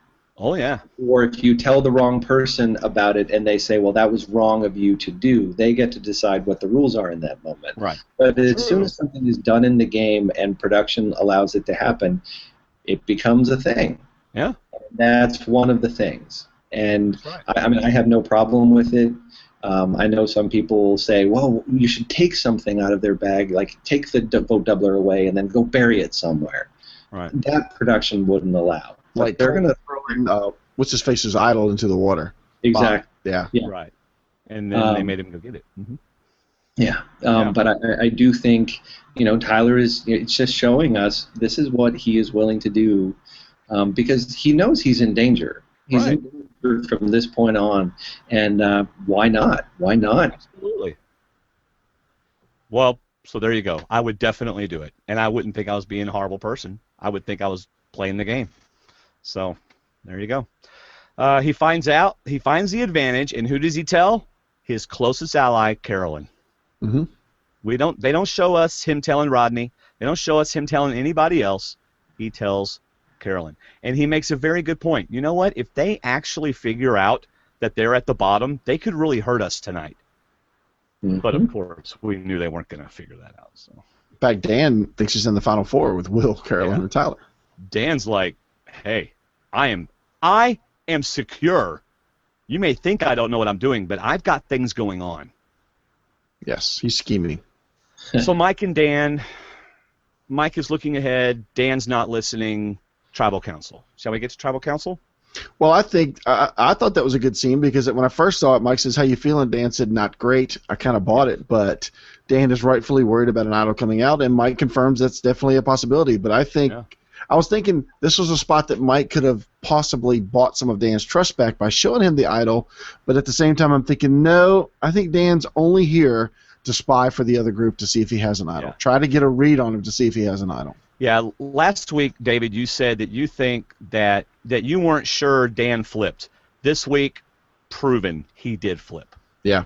And I also think this is what led to Dan going back to the strong six and to say, I'm not sure if he's got an idol, but we should probably have a backup plan, because I think Will and Tyler had a backup plan separate than what Tyler and Dan had as a backup plan. Because when we get to Tribal Council, I'll tell you why I think that.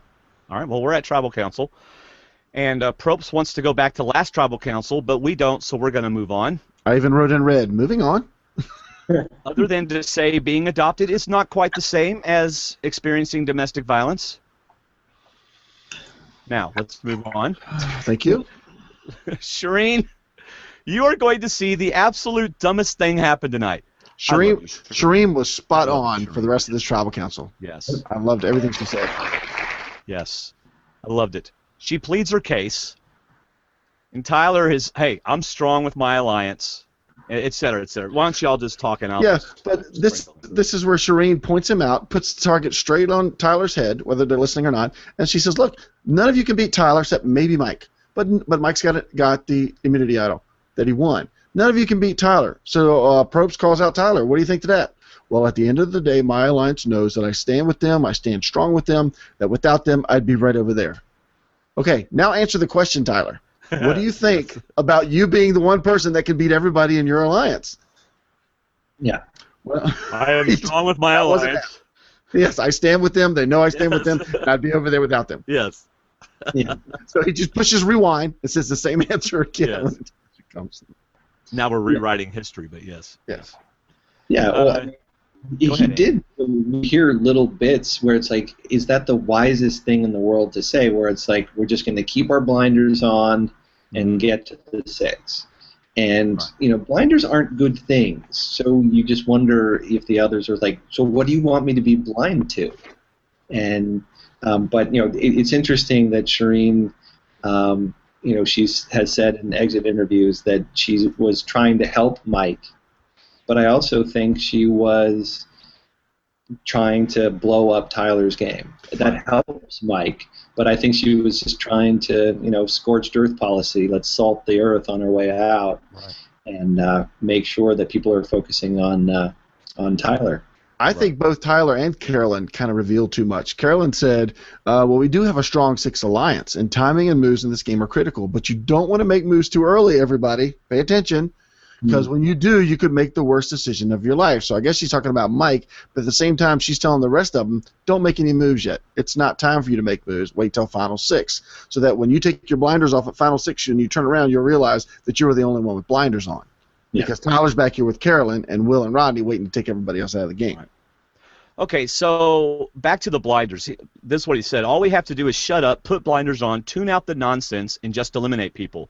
Be patient enough to sit back and wait. I think what he's saying is what Rob, what Boston Rob did.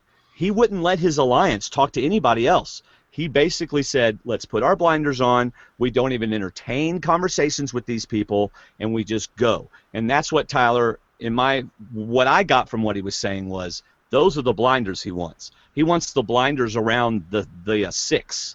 He wants the blinders around the six for now. What I pictured was Mike at the auction and Tyler giving out blinders. Here's Dan's, here's Will's, here's Sierra's, here's Rodney's. Hold on, Carolyn. We're not putting on blinders. Just these four are putting on blinders as we stand behind them and help direct what they're doing. Now, I get what you're saying, but yes, he wanted the six to wear blinders, but he and Carolyn are standing behind him without blinders. They're not wearing blinders. All right. Now, I do like Probst coming back at him, or what if two of the bottom six...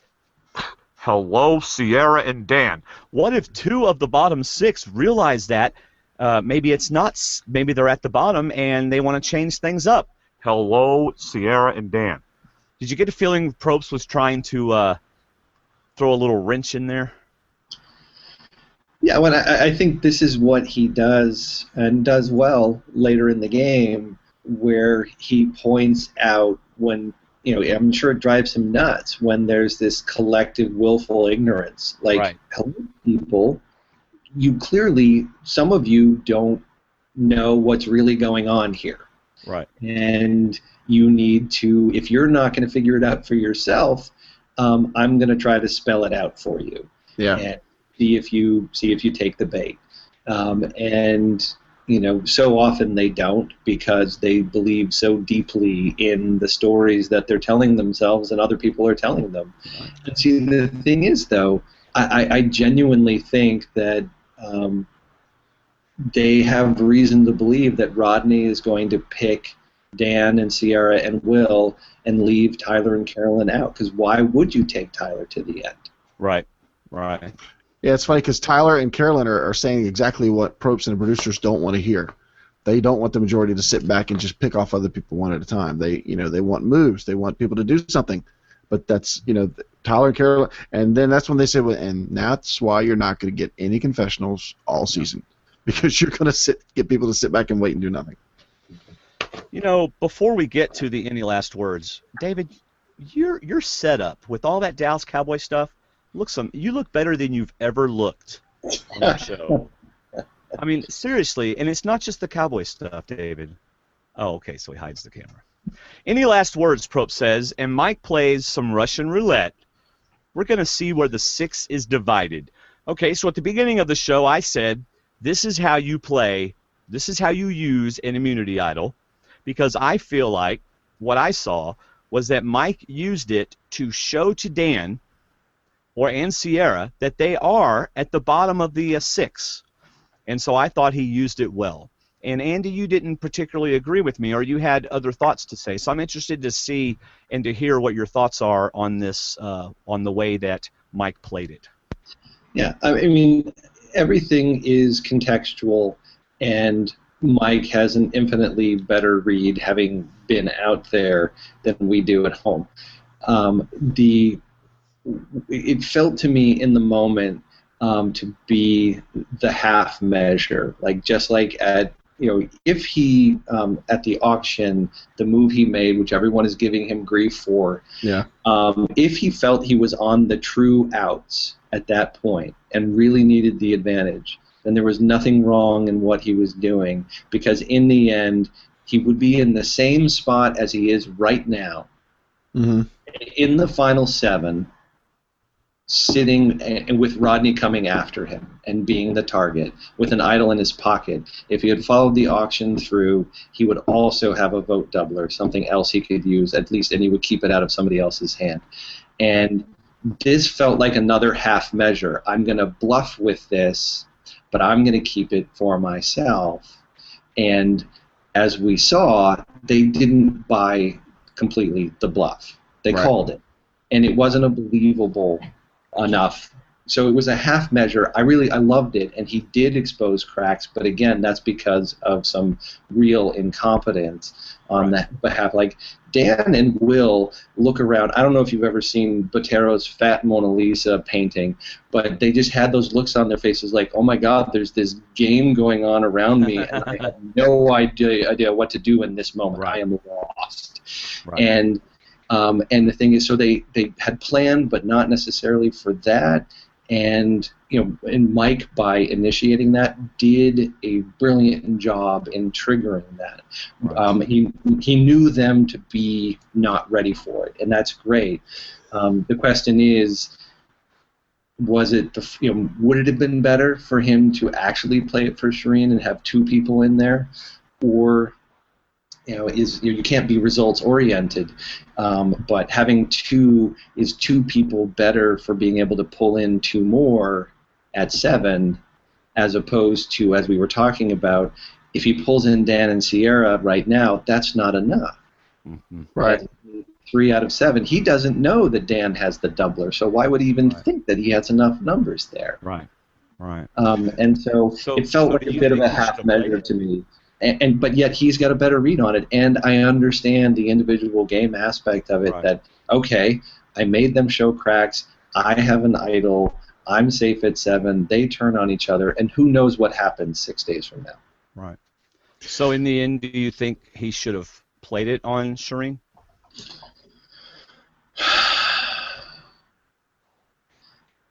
It is, it may come as a surprise to you, but there are scenarios that come up in this game where I'm not sure. It's so contextual, you have to have a read on everybody in that moment.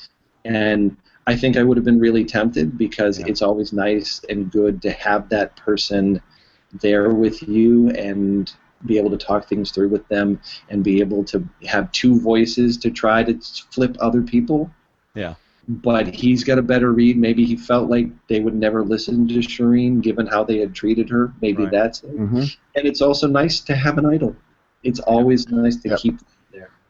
See, I wonder. Oh, go ahead, David. Well, you're building towards my answer, and because I knew Dwayne was going to ask me sooner or later. Two quick things though. That one was, I think Dan came back from his talk with Mike and told him it's possible he's got an idol, yada yada. And I think Tyler pulled Will aside and said, we're still going to. I think Tyler went through every scenario. He pulled a Shirin and went through every scenario that Mike could possibly do. Play it for, don't play for, or whatever. And he decided that they were still going to vote for Shirin, but he and Will were going to vote for Dan. But when did he tell Will this?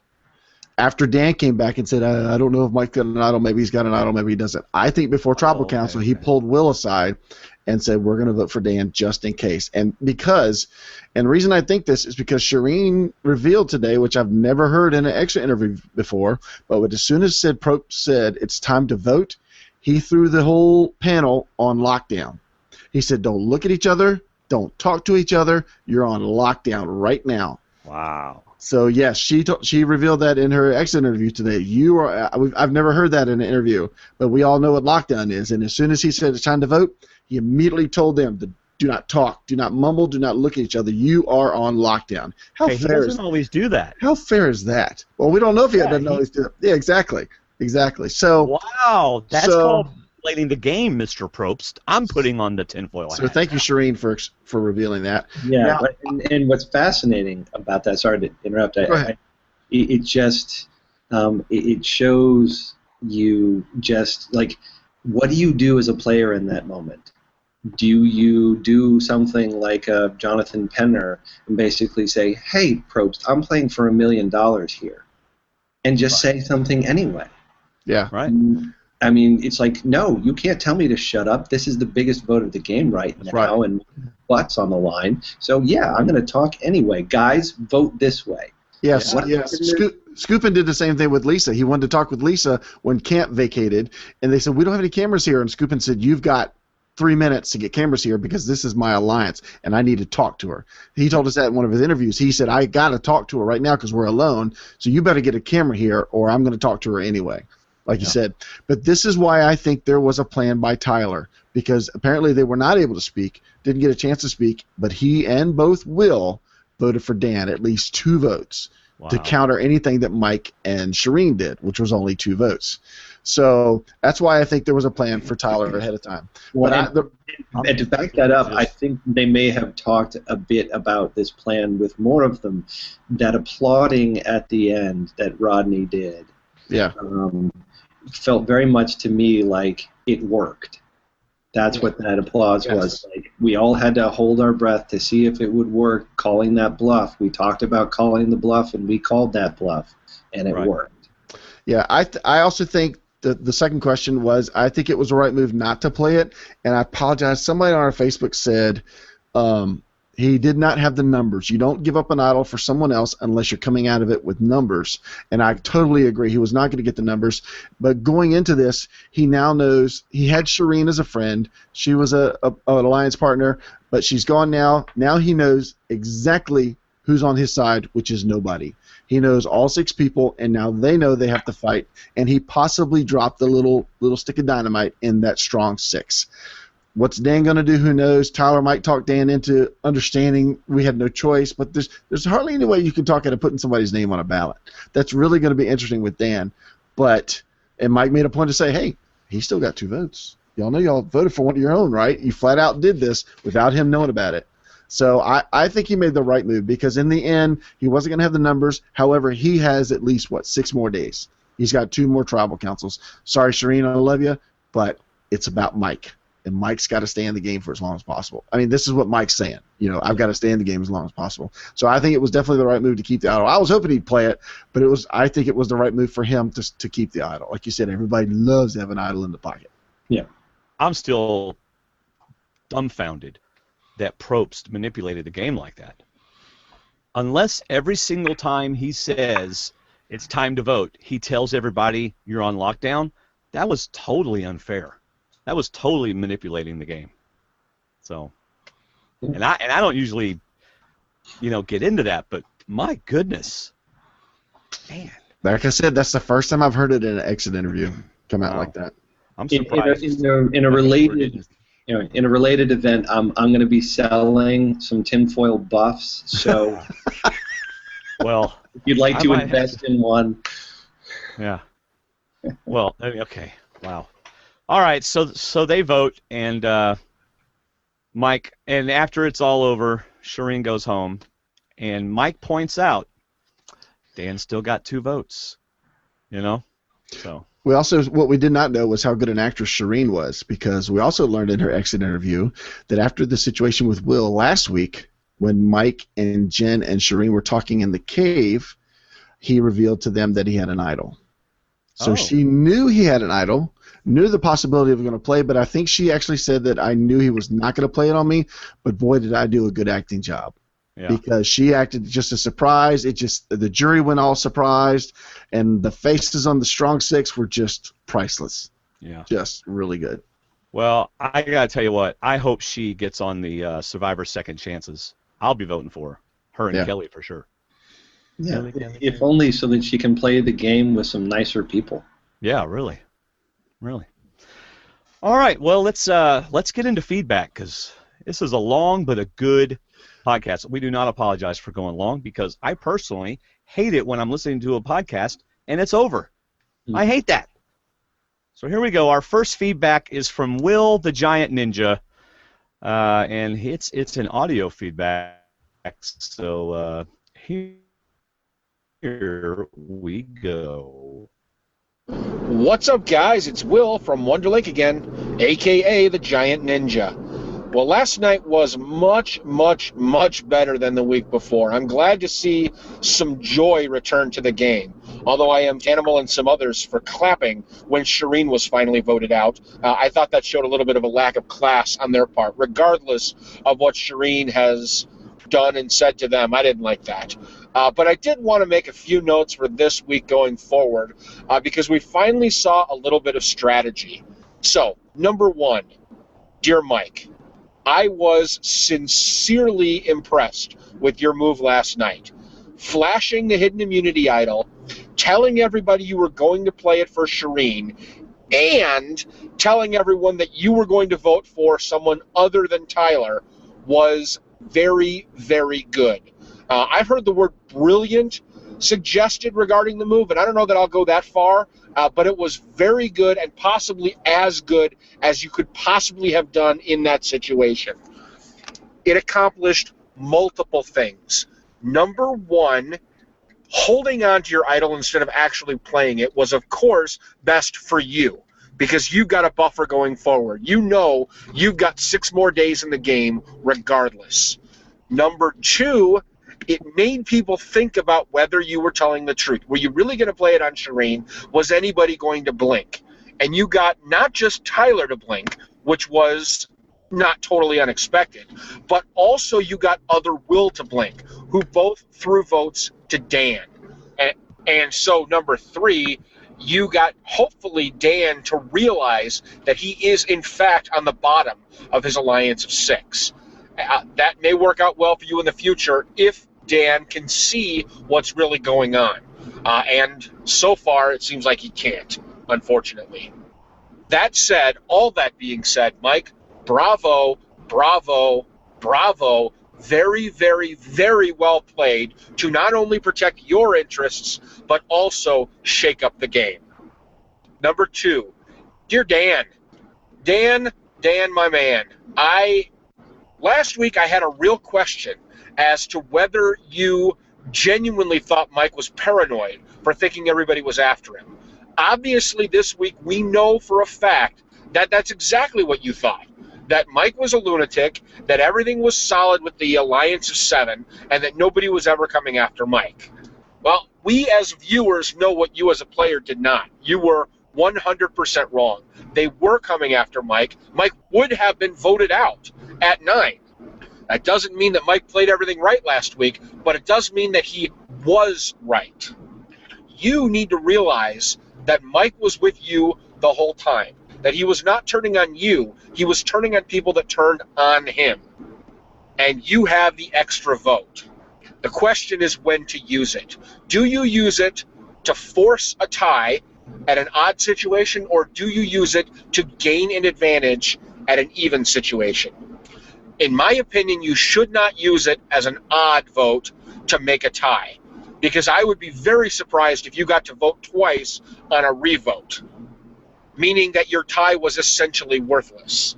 Save your extra vote for an even situation when you're down to 6, so that you only need 2 others to create a majority. If you and Sierra flip to Mike's side next week and play the hidden immunity idol right, then the 3 of you will have a 4 votes to 3 advantage at final 6. You guys can control the rest of the game. And finally, number 3, dear Tyler, you are playing a nearly flawless game, and I am so impressed with it. You deserve to win, in my opinion. And the only way you're not going to win is if you can't keep Dan and Sierra loyal to you. If you keep them loyal, you've got this game on lockdown, in my opinion. Everybody in the jury thinks that you're running things. You're the biggest threat, but you have loyal allies who aren't going to get rid of you. If you play your cards right, Tyler, you're going to win this game, and it'll be very, very well deserved. Well, that's all for this week. Go Hawks. Later, peeps. Will at the Giant Ninja.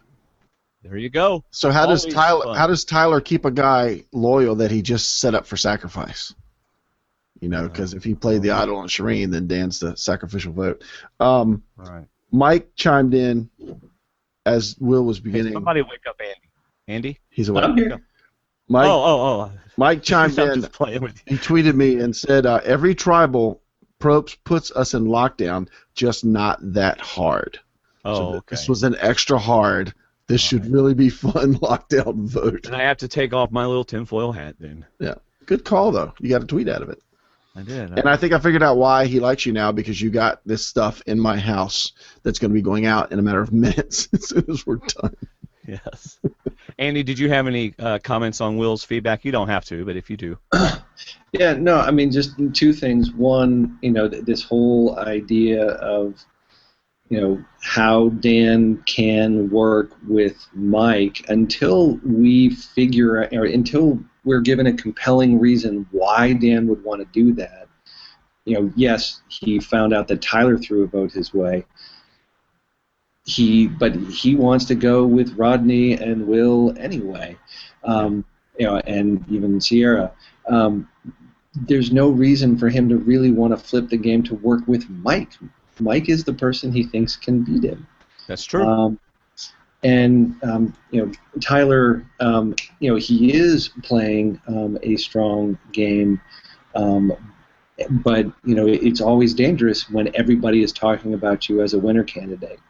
Because like we were saying before, this whole idea of, you know, the game defines itself. This group has decided we are going to turn one massive person into the big target. And as soon as that person's gone, we look for the next massive target. Right. And the story is about getting them. And if Mike's immune next time, who's the next big target? The guy who can go on an immunity run. A guy who has... you know, everyone's talking about as a potential winner candidate. Yeah. That's who the big target is, and that's Tyler. Yep. And I think this was Shirin's plan at Tribal Council. Yeah. You know, if I'm 98% sure I'm going tonight because he's not going to play the idol, but doggone it, I'm going to leave a target on the biggest target here. Yep. So, because if she can get Tyler out, that improves Mike's chances of winning an idol another challenge down the road. That's absolutely. Right. And Mike also chimed in saying, I really, really like Andy. So, yeah, we like him too. Yeah. Andy, I like him too, Mike. All honesty, Andy, I'm so glad that you're on the show tonight. It's a blast. So yeah, I'm loving it. I've missed you guys. Yeah, we're realizing how boring we are. So yes. Oh, we are not. Not at all. All right, next we have Andy Westover. Yeah, we won't talk about that now, will we, Andy? Here are a couple of my thoughts on the episode. I actually changed it on my copy so I wouldn't introduce Andy Baker as Andy Westover. But anyway. Thank you. Here are a couple of my thoughts on the episode. Number one, Tyler, though we obviously don't know all of the behind-the-scenes details, from what we can see, Tyler's vote for Dan seemed like an incredibly foolish move. Though Dan possessing the vote doubler makes him a major threat, it makes Dan an even bigger enemy if an attempted vote-out failed, such as in this situation. Tyler really had a few options. A, stick to the plan and vote for Shirin, puts him in immediate danger if the idol is played for Shirin. This would have been a horrible decision. B, vote for one of his core four. This angers the most people in the most unnecessary way. Another dumb option. C, vote for Dan, saves Grace with his core four, but draws the ire of the vote doubler. If not successful, not a great option, and the one that he did. And D, vote for Sierra. Might garner the ire of the vote doubler, but maybe not. I think the smartest, or at least safest, thing for Tyler to do would have been to vote for Sierra. This way he doesn't enrage his core four or incur the wrath of the vote doubler. He could have explained it away to Dan and argued that Sierra didn't do anything, or that Sierra was too nice and would probably get jury votes, or whatever, and Dan would have probably gone with it since it wasn't a personal threat to him. Of the three bad choices, I think he made the best of them, but would have been safer with Sierra. Number two, Mike. Mike's vote boils down to a low-risk, high-reward move. He didn't quite get the highest reward possible, keeping Shirin, showing fractures, and getting Tyler out. But his continued survival and possession of the immunity idol, along with the apparent alliance fractures, make it successful nonetheless. I think the genius of the move was in one small detail. I loved that he didn't tell the people who he was voting for. By stating that Shirin would vote for Tyler and that Mike would vote for one of the six, he accomplished a few things. A, he keeps Tyler as a potential ally in the future, even if that seems unlikely. Options are good. B, he creates uncertainty. Mike's vote could be the deciding vote if others attempt to throw away their votes on the same person Mike happens to vote for. Creating uncertainty for other people is a good thing. And C, by Mike not openly targeting Tyler, or any other player for that matter, he doesn't give anyone the easy out, especially if that targeted player ends up safe. No one could return to camp and make the argument that they were backed into a wall and had to make the uncomfortable vote against their alliance for their own self-preservation. They have their own votes, and it effectively allows for the fractures to be they have to own their votes, and it effectively allows for the fractures to be manifested. Although I do believe we see Tyler doing just that back at camp on the next time on. Saying I was backed against the wall, basically. Again, it didn't pay off completely. If it had, it might have gone down as one of the greatest moves or bluffs in Survivor history. The key is, it was smart. It didn't put Mike in any unnecessary risk. It had a very real potential for giving the ultimate payoff, and was also one of those rare Survivor moves when he still experienced a partial success, even though it didn't totally pan out his way. Andy from Cameron, Missouri. Good feedback, Andy. Y'all got anything to say about that? I've already said something. Yeah, I mean, I agree that it is interesting, Mike's choice to not identify who the second person getting a vote would be. It's encouraging people, like, if you're going to pile on anyone, pile on Tyler, because you know he's getting one vote. You try to spread your votes around and you just don't know what's going to happen. I mean, that's right. Very clever by Mike and well articulated by Andy there. It's just all of that uncertainty. It's like, let's just go for the person we know that they were going after. Let's just throw it on Tyler and then move on from there. And we talk about wondering how Rodney's going to do this week, wearing down. How's Tyler going to explain not just his vote, but Will's vote? They're not separate. They're the same vote for one person.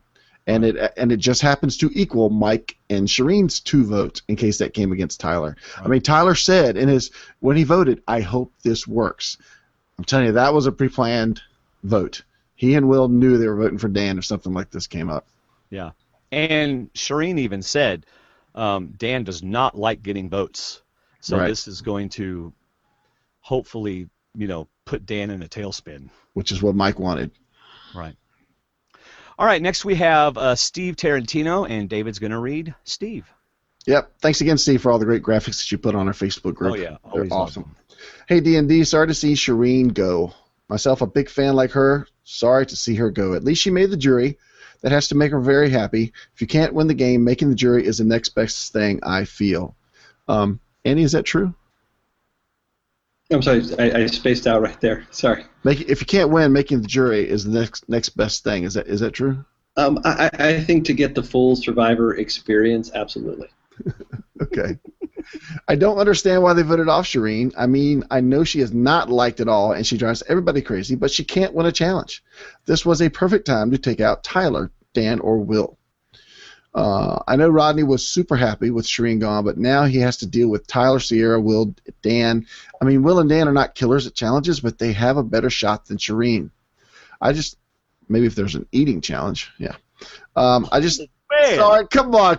I had to throw it out there. Out there. All those You know Twitter, what? You're getting personal, David. all those Twitter pics of lobsters, that was not fair, and they didn't send us any. You are. So, I just think there were other people more dangerous than Shirin you could have taken out. Yes, I agree. I think Survivor changed the game up in hopes that Shirin would stay in the game. Mm-hmm. He's wearing his buff. Well, hat going on. Yeah, the reward challenge when Dan felt bad for Rodney hadn't gotten reward. Wait. Did Dan say felted? Is that why he put felted in quotes? I guess he did. The reward challenge when Dan felted bad that Rodney hadn't got a reward. Jeff Probst said, Dan, you can give up your spot. Dan didn't like that question, LOL. No, he did I think the sweat doubled when he got asked that question. Yeah. The immunity challenge, when Dan was talking to Rodney, that would have driven me crazy. I'm surprised Rodney didn't say, shut up, Dan, please. At Tribal Council, I knew that Mike wasn't giving up that idol. It almost worked, Mike. Great try. I feel if you are not going to really use it, why show it to everyone? Now they know. Well, okay, keep the podcast coming. P.S. Maybe this is not the perfect place to bring this up, but I have a question. How do you feel about Boston Rob's game? I know I caught this podcast late. I'm just curious, what do you think of Rob? Like him, hate him? I want to go back real quick, though, to why Mike showed them the idol. Now they know. It was the only chance he had of bluffing them, to me, to show the idol. But at the same time, he now gets to play Russian roulette next week, whether they think he's going to play the idol or not. I think he has to if he doesn't win. What do you think, Andy? Does he have to play it next week, or is it worth risking? I don't think it's worth risking. Yeah, no, I think I don't see a scenario where he doesn't play it unless, obviously if he wins immunity. Right. But, it is not out of the realm of possibility given how late idols were reintroduced, last season and in seasons before. Play it at 7, maybe it shows up somewhere out there. Yeah. That's true. I think our next patron challenge should be to buy Andy a Red Bull. To get him. Andy's not usually one who stays up really late, and we've got him up pretty late right now, don't we? Yep. Hey, Andy, I have this advice for you, though. I know your father-in-law's there. Just go to bed. Don't interact, or you might say something you regret. All right. We have 2 more short ones. Kayla, hello, Dwayne and David. I was thinking about Mike's play and the response to it. I've reached the conclusion that the play was great, and so was the response, specifically for Tyler. If Mike isn't bluffing, then he saved himself with his counter votes, or at worst, maybe has to deal with a revote against Dan, which he likely wins.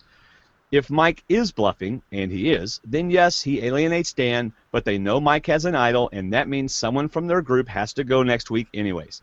It's not ideal, but it may not be the biggest loss. Basically, if a move potentially covers 2 outcomes pretty well rather than 1, I say it works. Great show, guys. And then it says Chris. I don't know why it said it was from Kayla. But that's another great point, though, for Steve's question about why show the idol. He forces the 6 to start turning on each other. If they don't know about the idol, then they don't necessarily feel they have to turn on each other. Yep. All right, one more feedback. David's going to read it. It's from Tina, and this week she's in Virginia. Good evening, Dwayne and David, and I'm sure she would have included Andy if it hadn't been such a last-minute great addition. Good evening, Andy. I remember from last week's episode, Will said that they should keep Shirin around to make her life miserable. Well, after watching last night's episode, Will looked like a beaten-down, miserable man. Will said he didn't stutter. Well, I could not tell from last night's episode because he kept his mouth shut, and it appeared as if he was in a timeout and had been scolded by production. I think Shirin must have caused a fuss with production after the incident because Probst and production seem to have stepped up and were not afraid to say that Will was wrong. Many seasons ago, Richard Hatch was accused of an assault and production did not do much and a survivor quit. Anyway, whatever happened, I can't wait for Will to get more karma coming his way. Shirin is a successfully employed strong woman and Will is an unemployed YouTube faker. Ooh, now this is the points and views of the emails of today's podcast. Do not necessarily represent the views of the D&D. His 15 minutes of fame on Jay Leno turned into 15 minutes of shame on Survivor. Okay, but that was a Dan line right there. That was a good. That was good. That's why I paused in between. That was good. At Ponderosa, Shirin throws Mike a big thank you for rescuing her from Will's verbal abuse. Mike, who was also a victim of abuse as a child, per his bio on CBS, stepped up and said and did all the right things. Mike is my favorite man standing. Thanks to Mike for being a good person and not a hypocrite. Although I was not a big blue-collar fan in the beginning, Mike has converted me over to his blue side. Moving on to Dan. I feel like the music just changed for the feedback. We were having da, da, da, da, da, music, and now we're going. Da, da, da, yeah, Mike's angel music when he found the idol. Now we're to Dan's music. Moving on to Dan. There are almost no words to describe his lack of human skills. Human skills. But she's going to give it a try. Okay, his great comparison regarding the abuse issue is that he was adopted. Even Probst did not agree with this analysis. Yeah, that was kind of... I am so eager to watch Dan next week as he deals with the 2 votes he got. Will he go back with Mike and stay blue strong, or will he have blinders on as Tyler wants his team members to have? Dan is good comedy because he really thinks highly of himself, and he is the only one thinking that. Again, let's not forget he works at the post office. Oh, that's we are not... I didn't add that. No, yeah, you're saying like I did not add that. No. That's Tina. I am not adding to Tina's email at all whatsoever. Golly. One of my good friends is a postmaster. He's a pretty smart guy. I think there are 4 alpha males remaining. Mike, Rodney, Tyler, and Mama C. These 4 are playing hard. Hey, that one even woke up Andy. Good one there, Tina. Good one there. These 4 are playing hard. Dan, Sierra, and Will all be good goats. Can't wait to watch next week. That's it from Tina in Virginia. Awesome. Good job, Tina. So Tina ended up giving us the most zingers tonight. Way to go, Tina. Well, that was a fun episode. Oh, I forgot to say one thing. I really enjoyed, from a Survivor fan's perspective, that what Shirin said as she went up to Probst. Even though she was being voted out, she was still like, this is so exciting to me. Even though I hate it, but it's still so because just the excitement of being in that spot that you've watched for 29 seasons, or in her case, 28 seasons, and being in that spot and having him do your torch, a true Survivor fan reaction, and I just loved it. I could see myself being in that situation. Yeah, it's like the pressure was gone, and she just was in the moment that she knew was going to happen. It's like Scoopin said. He had a bucket list of Survivor things he wanted to do, and for her, that was one for her. Yeah. So, yeah, I mean, there's a whole highlight reel throughout this season that you could make of Shirin just enjoying the game. Right. You know, that goofy exchange she had with Probst, where she was doing that thing with the hands, and yeah. You know, she was just sort of giddy, you know, with all of that. And it's kind of remarkable to be able to do that even when the experience has been that harsh. Right. Exactly. That's a great point. From the get-go. Yep. You know, I mean, to say when you go up to Probst, you know, I'm excited for this in my own way. Like, you're about to get your torch snuffed. But right. Yeah, that's awesome. And I'm also going to help decide which one of these gets the check. Yeah. That's right. Well, you know, I mean, it's like he's a celebrity to her. You know, I mean, she's been watching him, and, you know, see, it's kind of like being in the same room with someone who you've always wanted to see and talk to. It's kind of a cool thing. So. That's right. One day when we get to meet Andy Baker, hey, it's going to be going to be amazing. That's right. It's going to be amazing. But it's got to be earlier than midnight. Right? Yes. Because it's not Friday. Yes. Because now I'm talking to y'all in the future. That's right. Because it's still Thursday here, and Andy, aren't you in Eastern Time Zone? Yeah. It's. So, Andy's like, why did I agree to this? Yes, I have to go to work today. So Yes. Hey, I have to go to work today. Can we please get off? So great, absolutely wonderful podcast. Thank you, Andy, for gracing us with your presence. It was so much fun having you on. Yeah, no, it's truly a pleasure, and I mean, I've missed. I mean, obviously, I haven't been as involved in the whole community with having the baby in our lives, Right. but you know, it's always fun to do this, particularly when you sort of unleash me and I just start to rant. Yes, and we enjoy that. I kind of poke the fires just a little bit. Yeah, just a little bit. Thanks to our monthly patrons and those of you who use our links to shop Amazon, you help us produce both podcasts, the D&D podcasts, Movie Talk and Survivor Talk with D&D. Couldn't do it without you, stwdd.com.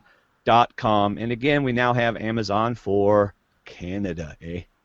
So follow us on Twitter at Survivor_Talk, or be one of the many, almost 100 people this last week who joined our Facebook group at facebook.com/groups/Survivor Talk. You know, it's pretty cool. We got mentioned in a journalist on Reality Blurred, I think. And next thing you know, there's 78, 80 people that never heard of our show before that now know about us. And a couple of them I know are watching tonight. So, good things happen even though it was at Dan's expense. Sorry, Dan. But anyway. So thanks again for listening, everybody. That is all I've got. How about you, Andy? I'm good. All right. How about you, David? Hey, to all the chat room people that didn't get your questions answered, post it on Facebook and tag Andy if you want him to answer it. And I'm sure he will probably tomorrow sometime because there were some more questions I didn't quite get to. Okay.